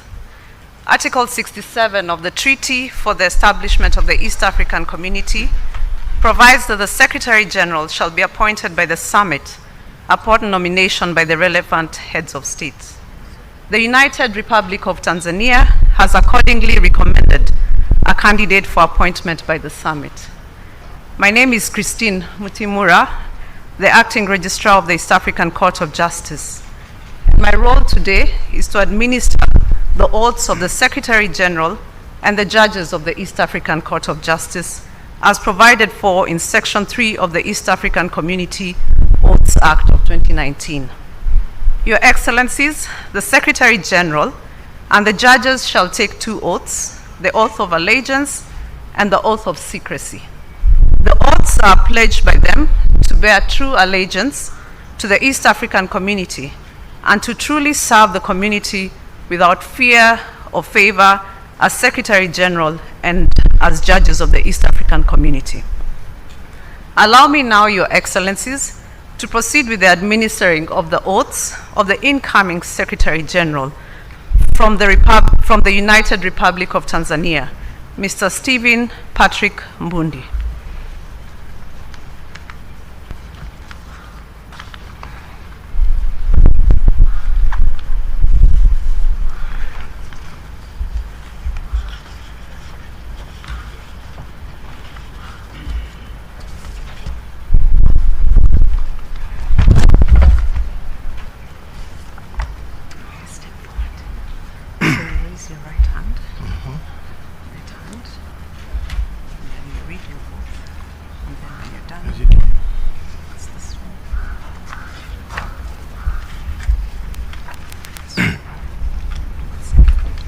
I, Stephen Patrick Mbundi, do solemnly swear that I will not directly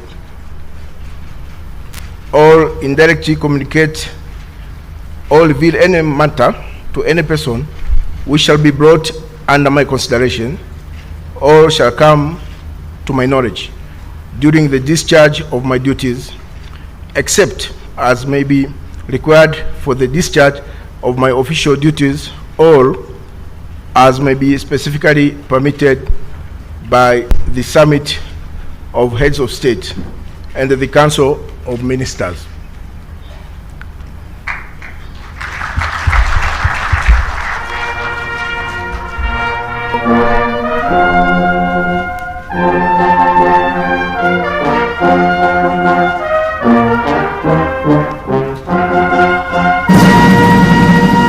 So help me God.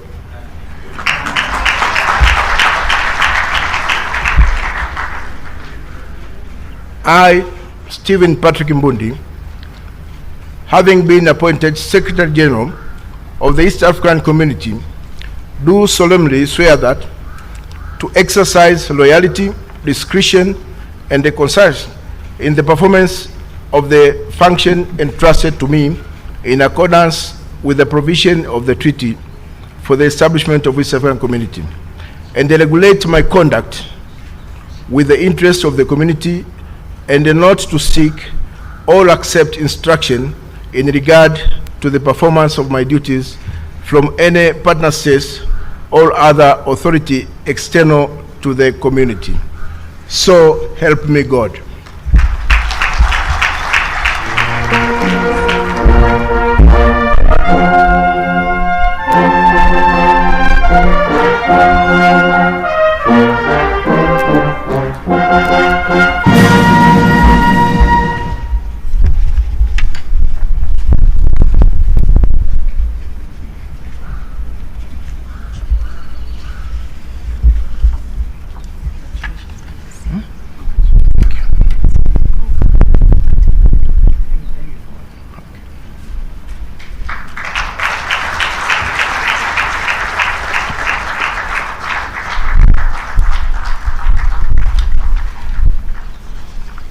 Secretary General, hello. Njoo upate baraka.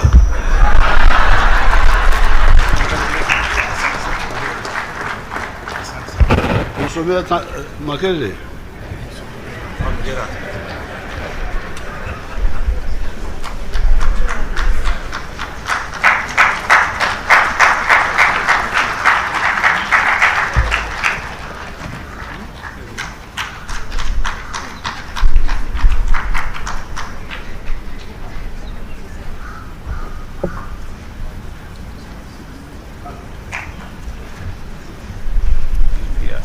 Your Excellencies, Article 24(1) of the Treaty for the Establishment of the East African Community provides that the summit shall appoint judges persons recommended by their partner states who have proven integrity, impartiality, and independence, and who fulfill the conditions required in their own countries for holding of such high judicial office, or who are jurists of recognized competence in their respective partner states. Based on the vacancies on the bench of the East African Court of Justice, Your Excellencies, the Federal Republic of Somalia, the Republic of Kenya, and the Republic of South Sudan each recommended a judge for appointment by the summit. Your Excellencies, please allow me to now introduce to you the first judge who shall be taking his oath today, and I request him to please come forward as I speak more on him. Advocate Abdiwahid Wasame Abdullahi from the Federal Republic of Somalia. Your Excellencies, Advocate Abdiwahid is a Somali national who until recently was serving as a case reviewer in the prosecution division of the Columbus City Attorney's Office. He's a holder of various qualifications, including a Master of Laws in Comparative and Constitutional Law from Ohio State University. He's a seasoned lawyer, having served in different capacities, including as a state prosecutor for the Banadiri Regional Court in Somalia and as a legal counselor at the Prosecution Resource Unit of the Columbus City Attorney's Office. Your Excellencies, Advocate Abdiwahid has had a long and flourishing career. To mention all the positions that he has held would not be in the interest of your time. May I now invite Advocate Abdiwahid Wasame Abdullahi to step forward and take his oath as judge of the First Instance Division of the East African Court of Justice.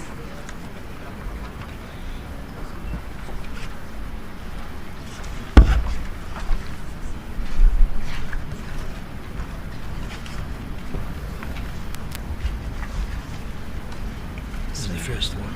Yeah, so you raise your crown. I think I have to put something like that. Okay, so you need to raise. Yeah, no, this one. Bismillah ar-Rahman ar-Rahim. I, Abdiwahid Abdullahi Warsame, do solemnly swear that I will and truly serve the East African community in the office of Judge of the East African Court of Justice, that I will do justice in accordance with the Treaty for the establishment of the East African Community as by law established in accordance with the laws and customs of the East African Community without fear or favor, affection or ill will. So help me God.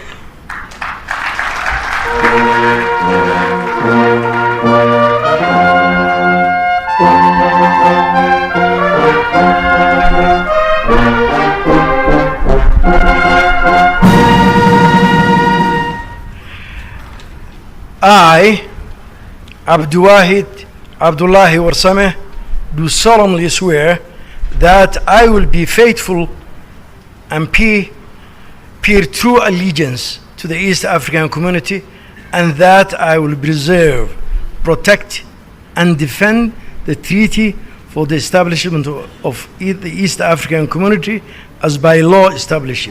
So help me God.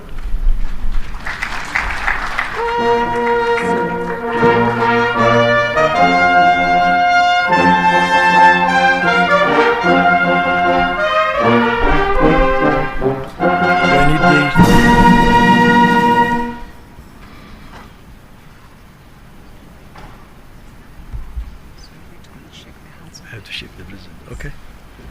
I have to start. Mr. President. Thank you. Congratulations. Thank you very much. Thank you.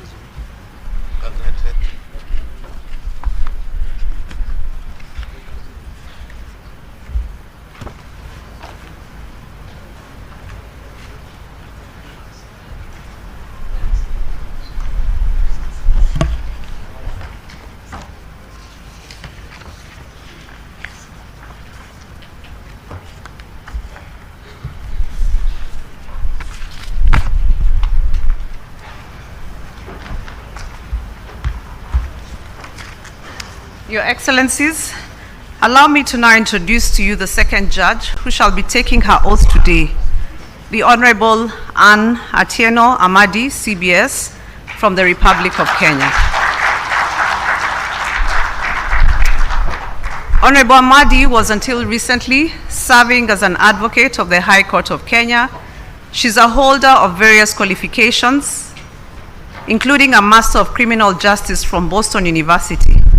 She's a seasoned lawyer, having served in different capacity, but most notable is her role as the Chief Registrar of the Kenya Judiciary and as a Deputy Executive Director and Head of Litigation with the Federation of Women Lawyers, Kenya. Your Excellencies, Honorable Amadi has had a long and flourishing career, but in the interest of time, I will not mention all the positions that she has held. May I now invite Honorable Anne Atieno Amadi, CBS, to come forward and take her oaths as judge of the First Instance Division of the East African Court of Justice.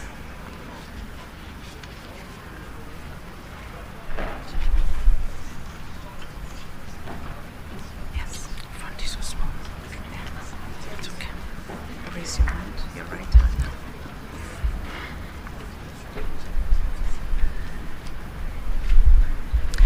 I, Anna Tieno Amadi, do solemnly swear that I'll be faithful and bear true allegiance to the East African community, and that I will preserve, protect, and defend the treaty for the establishment of the East African community as by law established. So help me God.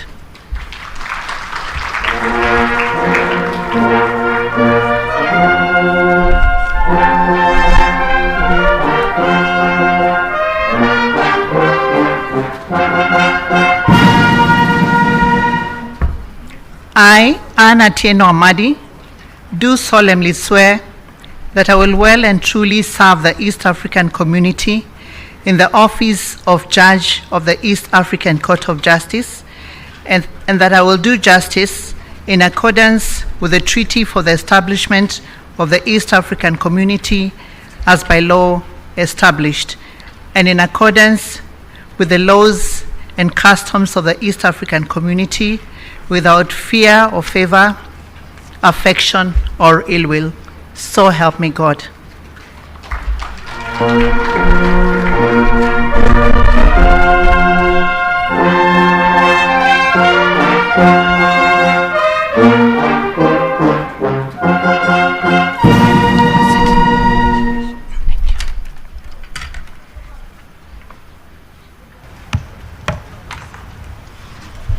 Congratulations, madam.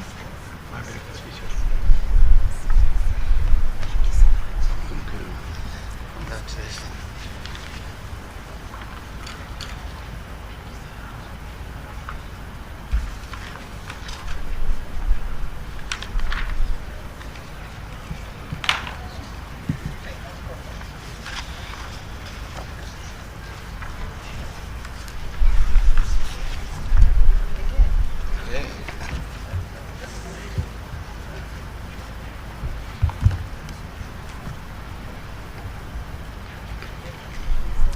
Your Excellencies, allow me now to introduce to you the third judge who shall be taking his oath today, the Honorable Justice Diejo Stephen Abraham, here from the Republic of South Sudan. Honorable Justice Diejo was until recently serving as a High Court judge of the Judiciary of South Sudan. He's a holder of various qualifications, including a Bachelor of Laws degree from the Al Nilain University in Khartoum. He's a seasoned judge, having served in different capacities, including as a first-grade judge of the County Court of the Judiciary of South Sudan, and as a third-grade district judge in the Judiciary of the Sudan. Your Excellencies, Justice Diejo has had a long and flourishing career. To mention all the positions that he has held would not be in the interest of your time. May I now invite the Honorable Justice Diejo Stephen Abraham Yar to step forward and take his oath as judge of the First Instance Division of the East African Court of Justice.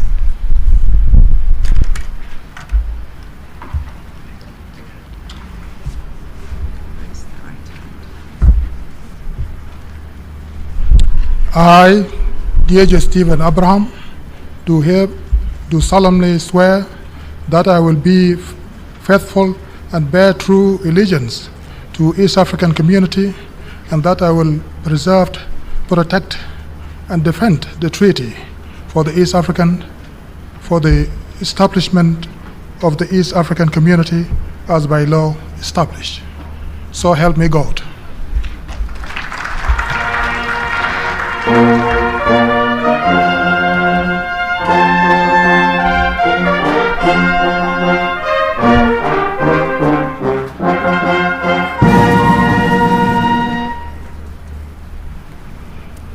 I, Diejo Stephen Abraham, do solemnly swear that I will well and truly serve the East African community in the office of Judge at the East African Court of Justice, and that I will do justice in accordance with the treaty for the establishment of the East African community as by law established and in accordance with the laws and customs of East African community without fear or favor, affection or ill will.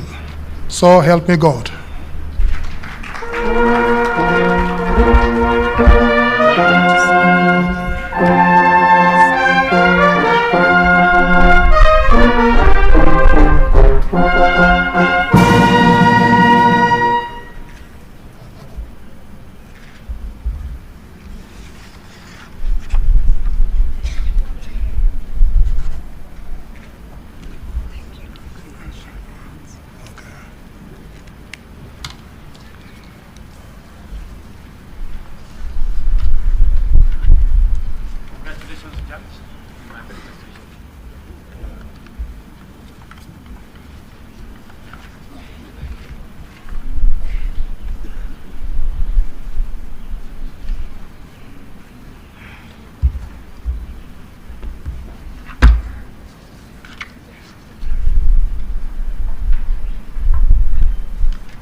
Your Excellencies, my role today has concluded, and I wish to thank you all for your kind attention. Thank you.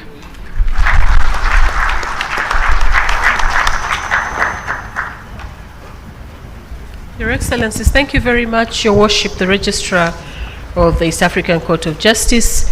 Congratulations to all, to the newly appointed Secretary General and the judges who have been appointed. I'd like to request the band to continue to give us a musical interlude while their Excellencies sign the various instruments of the community. We are finished, we are finished.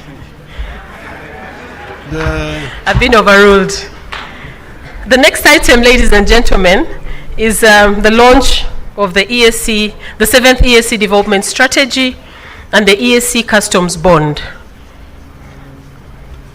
I now invite Your Excellencies to launch the 7th East African Community Development Strategy and the East African Customs Bond. How do we launch it? Declare. You can declare. We launch it.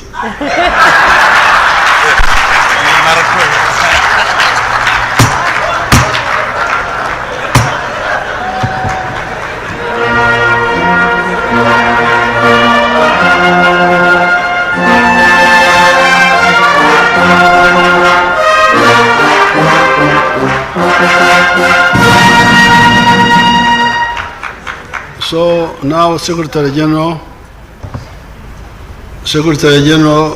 do something else.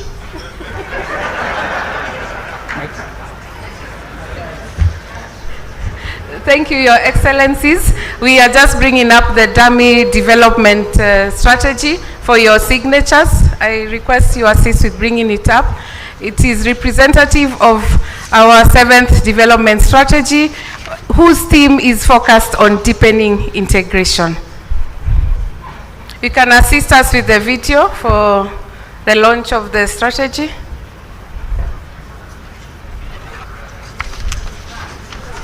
It's done, eh? Okay. Your Excellencies. Don't waste time, we have done it, we're finished. I now invite their Excellencies to make statements. There's a customs bond first. Where is it? It's the customs bond. We need to launch the customs bond. Where is it? Outside. It's on screen. Oh, okay, just one moment. Where is the screen? What do we do? Thank you, Chair. We request for your indulgence for two things. For the launch of the East Africa Customs Bond, which is a big milestone as was outlined earlier. That one does require video, so kindly please let us pull it up. And then the students who are being awarded by their Excellencies for the essays, you'll be making your way here as the video is played. Do we have the video ready?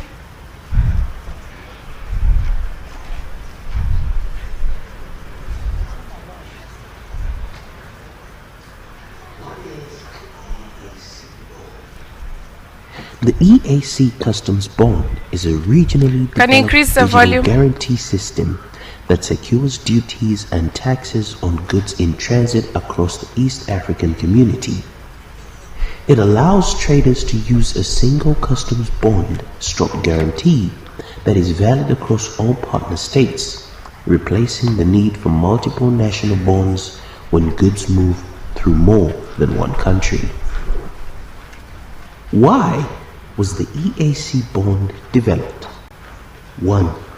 To support the operationalization of the Single Customs Territory (SCT) by supporting the unique processes in ACT. 2. To reduce the cost, complexity, and delays associated with cross-border trade. 3. To promote regional ownership of trade facilitation tools. And 4. To complement existing frameworks such as the COMESA RCTG, offering a more integrated, flexible, and EAC-specific solution. We agree with the bond. How does it work?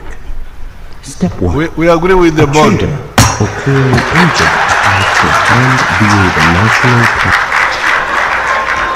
Thank you, Your Excellency, for the efficiency. We now ask the students who are being awarded to approach here.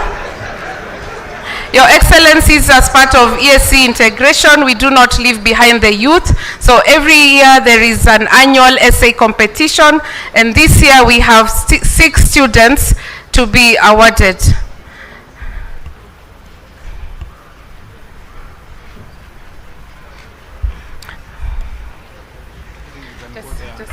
Just go. Can we go there and award? Chair, on our behalf. Can I read it when I suppose? Yes. Give me the certificates. They are in order from 6th to the last. Thank you, Your Excellencies, and I will read. Your Excellencies, in this session we present to you the winners of the 2024 EAC Essay Writing Competition. The essay competition has been undertaken by the EAC annually since 2004, when it was introduced by the summit. It is part of the wider EAC outreach program aimed at enhancing the awareness of school-going population on the developments in the EAC integration.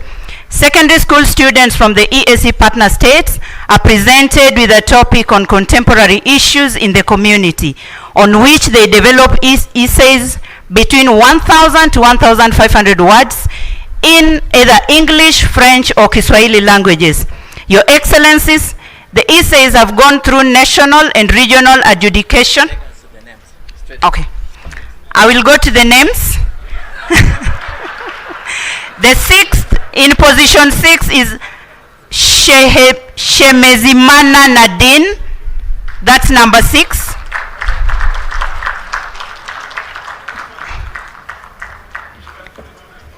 That is from Republic of Burundi.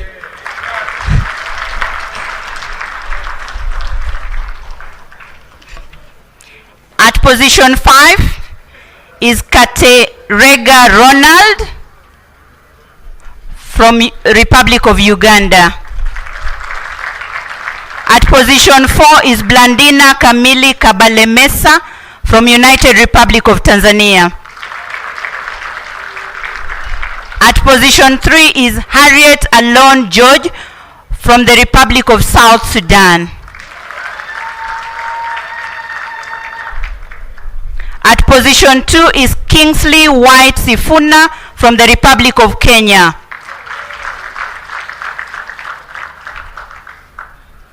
And the winner is Atete Kagorora from the Republic of Rwanda.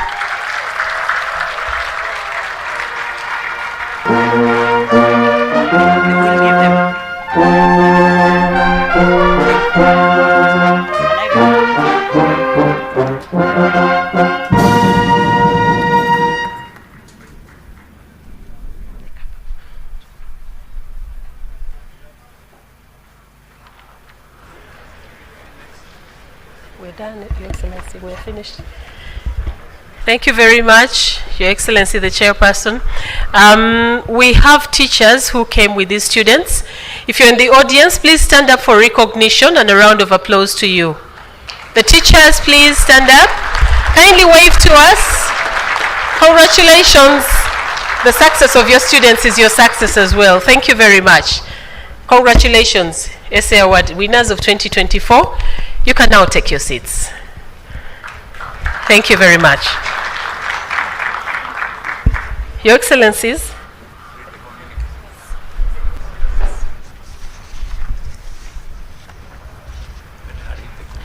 Your Excellencies, the last item will be to read the communique of today's meeting. Your Excellencies, I wish to move that the communique be, oh, you want to read it? I will now invite the Secretary General to present the draft communique to the Excellencies.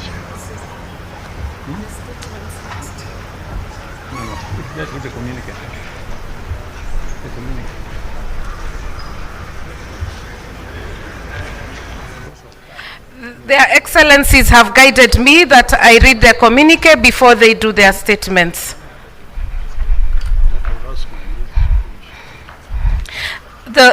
The East African Community Heads of State, Their Excellencies William Samoei Ruto, President of the Republic of Kenya,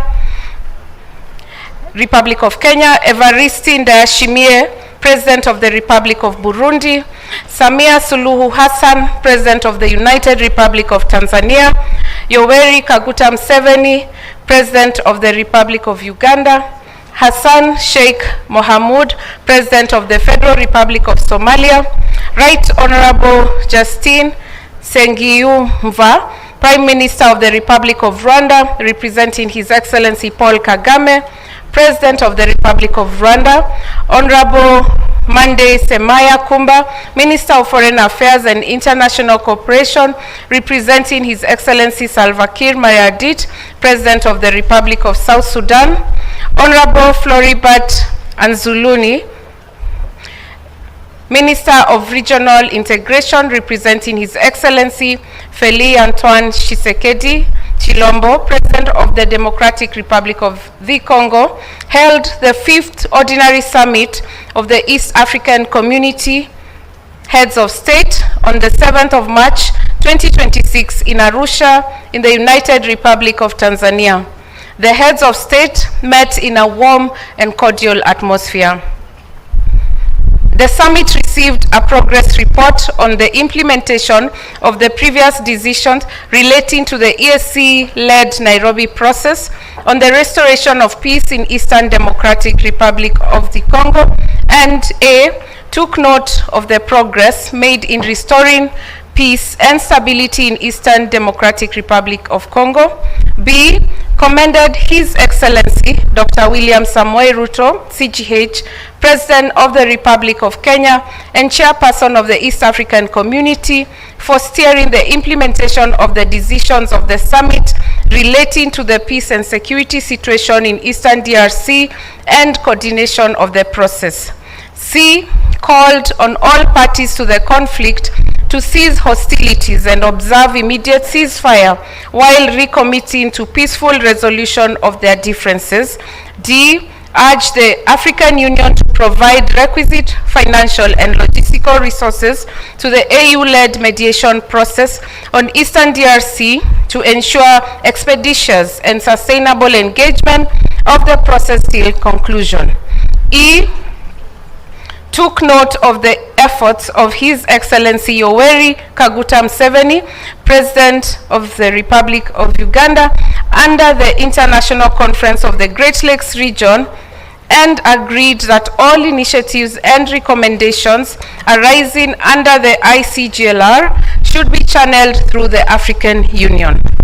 Number 3, received the report of the Council of Ministers for the period 30th November 2024 to 31st December 2025 and commended the Council for the progress made in implementing the programs and projects of the community, and A, vacated their decision of the 23rd meeting of the summit adopting a sustainable financing of the East African community on 65% equal contribution and 35% assessed contributions financing formula, and adopted a new financing formula for the community of 50% equal partner contribution and 50% assessed contributions, and directed the partner states to implement the formula with effect from 1st July 2026 without fail and without further consultations by the Council of Ministers.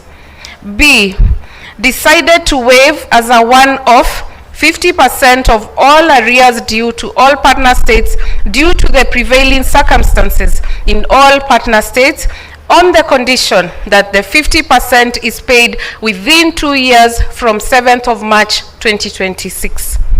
C, directed the Council to finalize the schedule of sanctions, taking into account the new financing formula adopted by the summit, and report to the 26th meeting of the summit.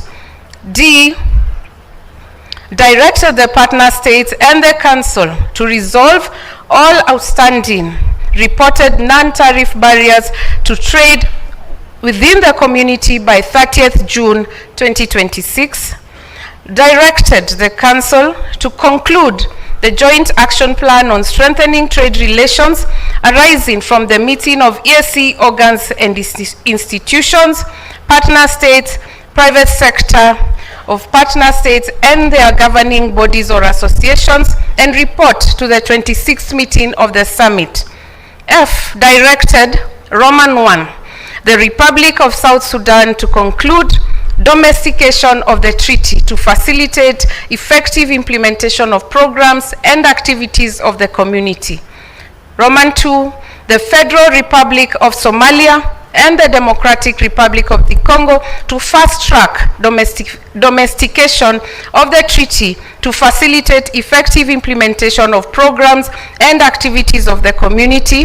Roman 3, the Council to conclude negotiations on the roadmap for integration of the Democratic Republic of the Congo into the community before 30th June 2026. Roman 4, the Council to fast-track implementation of the roadmaps for integration of Republic of South Sudan, Federal Republic of Somalia, and the Democratic Republic of Congo into the community. And Roman 5, the Republic of Rwanda, the Republic of South Sudan, the United Republic of Tanzania, the Democratic Republic of the Congo, and the Federal Republic of Somalia to conclude national consultations on the EAC Political Confederation Constitution by 30th June 2026. Number 4, decided that the quorum for meetings of all organs and institutions of the community shall be 2/3 of all partner states, and directed partner states, Council, and Secretariat to implement this decision without further consultations. Number 5, decided that nominations for positions of Speaker, Judge President, Secretary General, and Deputy Secretaries General shall be in accordance to Article 8 of the treaty and shall be based on the following. Roman 1, ratification of all community legal instruments. Roman 2, domestication of the treaty. And Roman 3, full implementation of the roadmap for the integration of a partner state. Number 6, decided that the members of the East Africa Legislative Assembly serving in the community should be paid by their respective national assemblies with effect from the December 2027 after the end of the tenure of the current assembly. Number 7, received the report from the Secretary General on the management and operations of the organs and institutions of the community, and decided to increase the remuneration of the staff in the organs and institutions of the community by 2% with effect from January 2027. Number 8, the summit launched the 7th EAC. The summit launched the 7th EAC Development Strategy 2026-27 to 2030-2031 and directed the Council and Secretariat to mobilize resources for its implementation. Number 9. The summit launched the EAC Customs Bond and directed the Council and partner states to roll out the EAC Customs Bond to facilitate trade. Number 10, the summit assented to A, the East African Community Appropriation Bill 2024, and B, the East African Community Statistics Bureau Bill. Number 11, the summit thanked Honorable Veronica Mweninduva for her dedicated service rendered to the community and wished her well in her future endeavors. Number 12, the summit appointed Ambassador Stephen Patrick Bundi from the United Republic of Tanzania as the new Secretary General of the community for a 5-year non-renewable term with effect from 25th April 2026. The summit, number 13, renewed the appointment of Honorable Andrea Arik Malueth as Deputy Secretary General Infrastructure, Productive, Social and Political Sectors with effect from 17th June 2026, and Ms. Annette Mtawe Semwemba as Deputy Secretary General, Customs, Trade and Monetary Affairs with effect from 1st August 2026.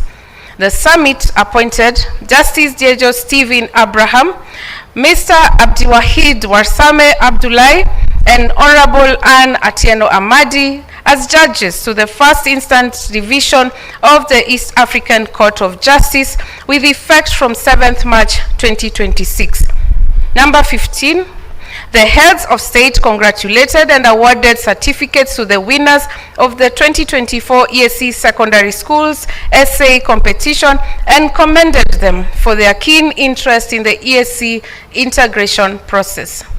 Number 16, the summit commended His Excellency Dr. William Samoei Ruto, CGH, President of the Republic of Kenya, for his exemplary leadership during his tenure as the chairperson of the summit. Number 17, the summit decided that the Republic of Uganda will be the chairperson of the community, while the Republic of Rwanda will be the rapporteur. And finally, number 18, the heads of state thanked Her Excellency Samia Suluhu Hassan and extended their gratitude for the warm and cordial hospitality accorded to them and their delegations during their stay in the United Republic of Tanzania. Their Excellencies appended their signatures to this communique dated 7th March 2026, Arusha, United Republic of Tanzania. I submit. I thank the Secretary General for reading the communique, but before we adopt it, I want to invite their Excellencies to make statements, starting with our host.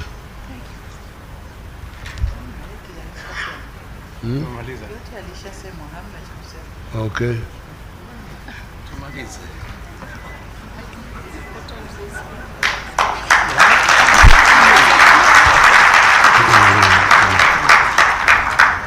So I now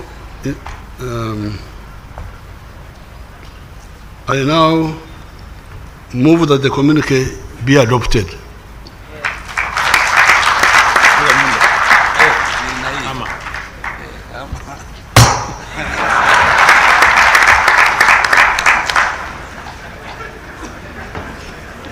Your Excellencies, we have come to the close of the 25th meeting of the summit. I wish to thank our host, Her Excellency Mama Samia Suluhu Hassan, for the hospitality extended to our delegations. And I wish all delegations safe travels back home. Thank you so much.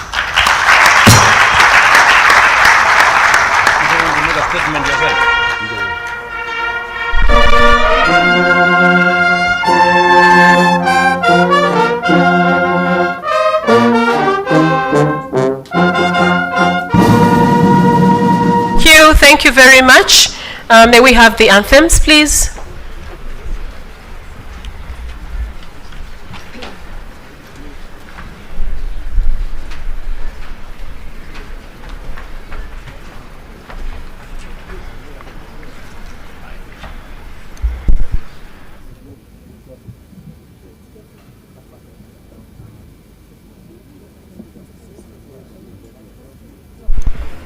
May we have the anthems, please?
Thank you very much, Your Excellencies, for gracing us with your presence at this 25th Summit.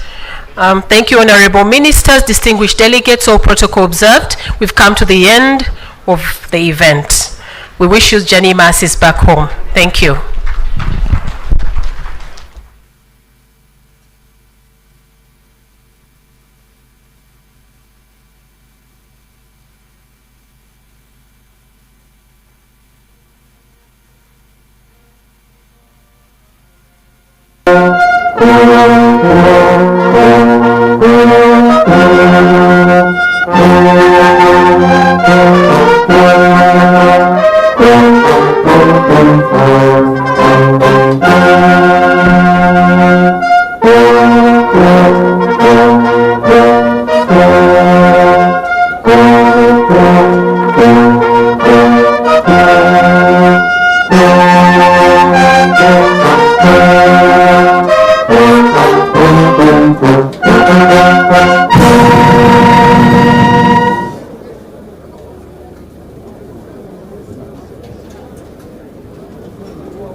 Delegates, please. Lunch is served. Lunch is served for those who can manage to have lunch where we had the tea. So those who are able to have lunch, please welcome for lunch where we had the tea at 10 o'clock. Thank you.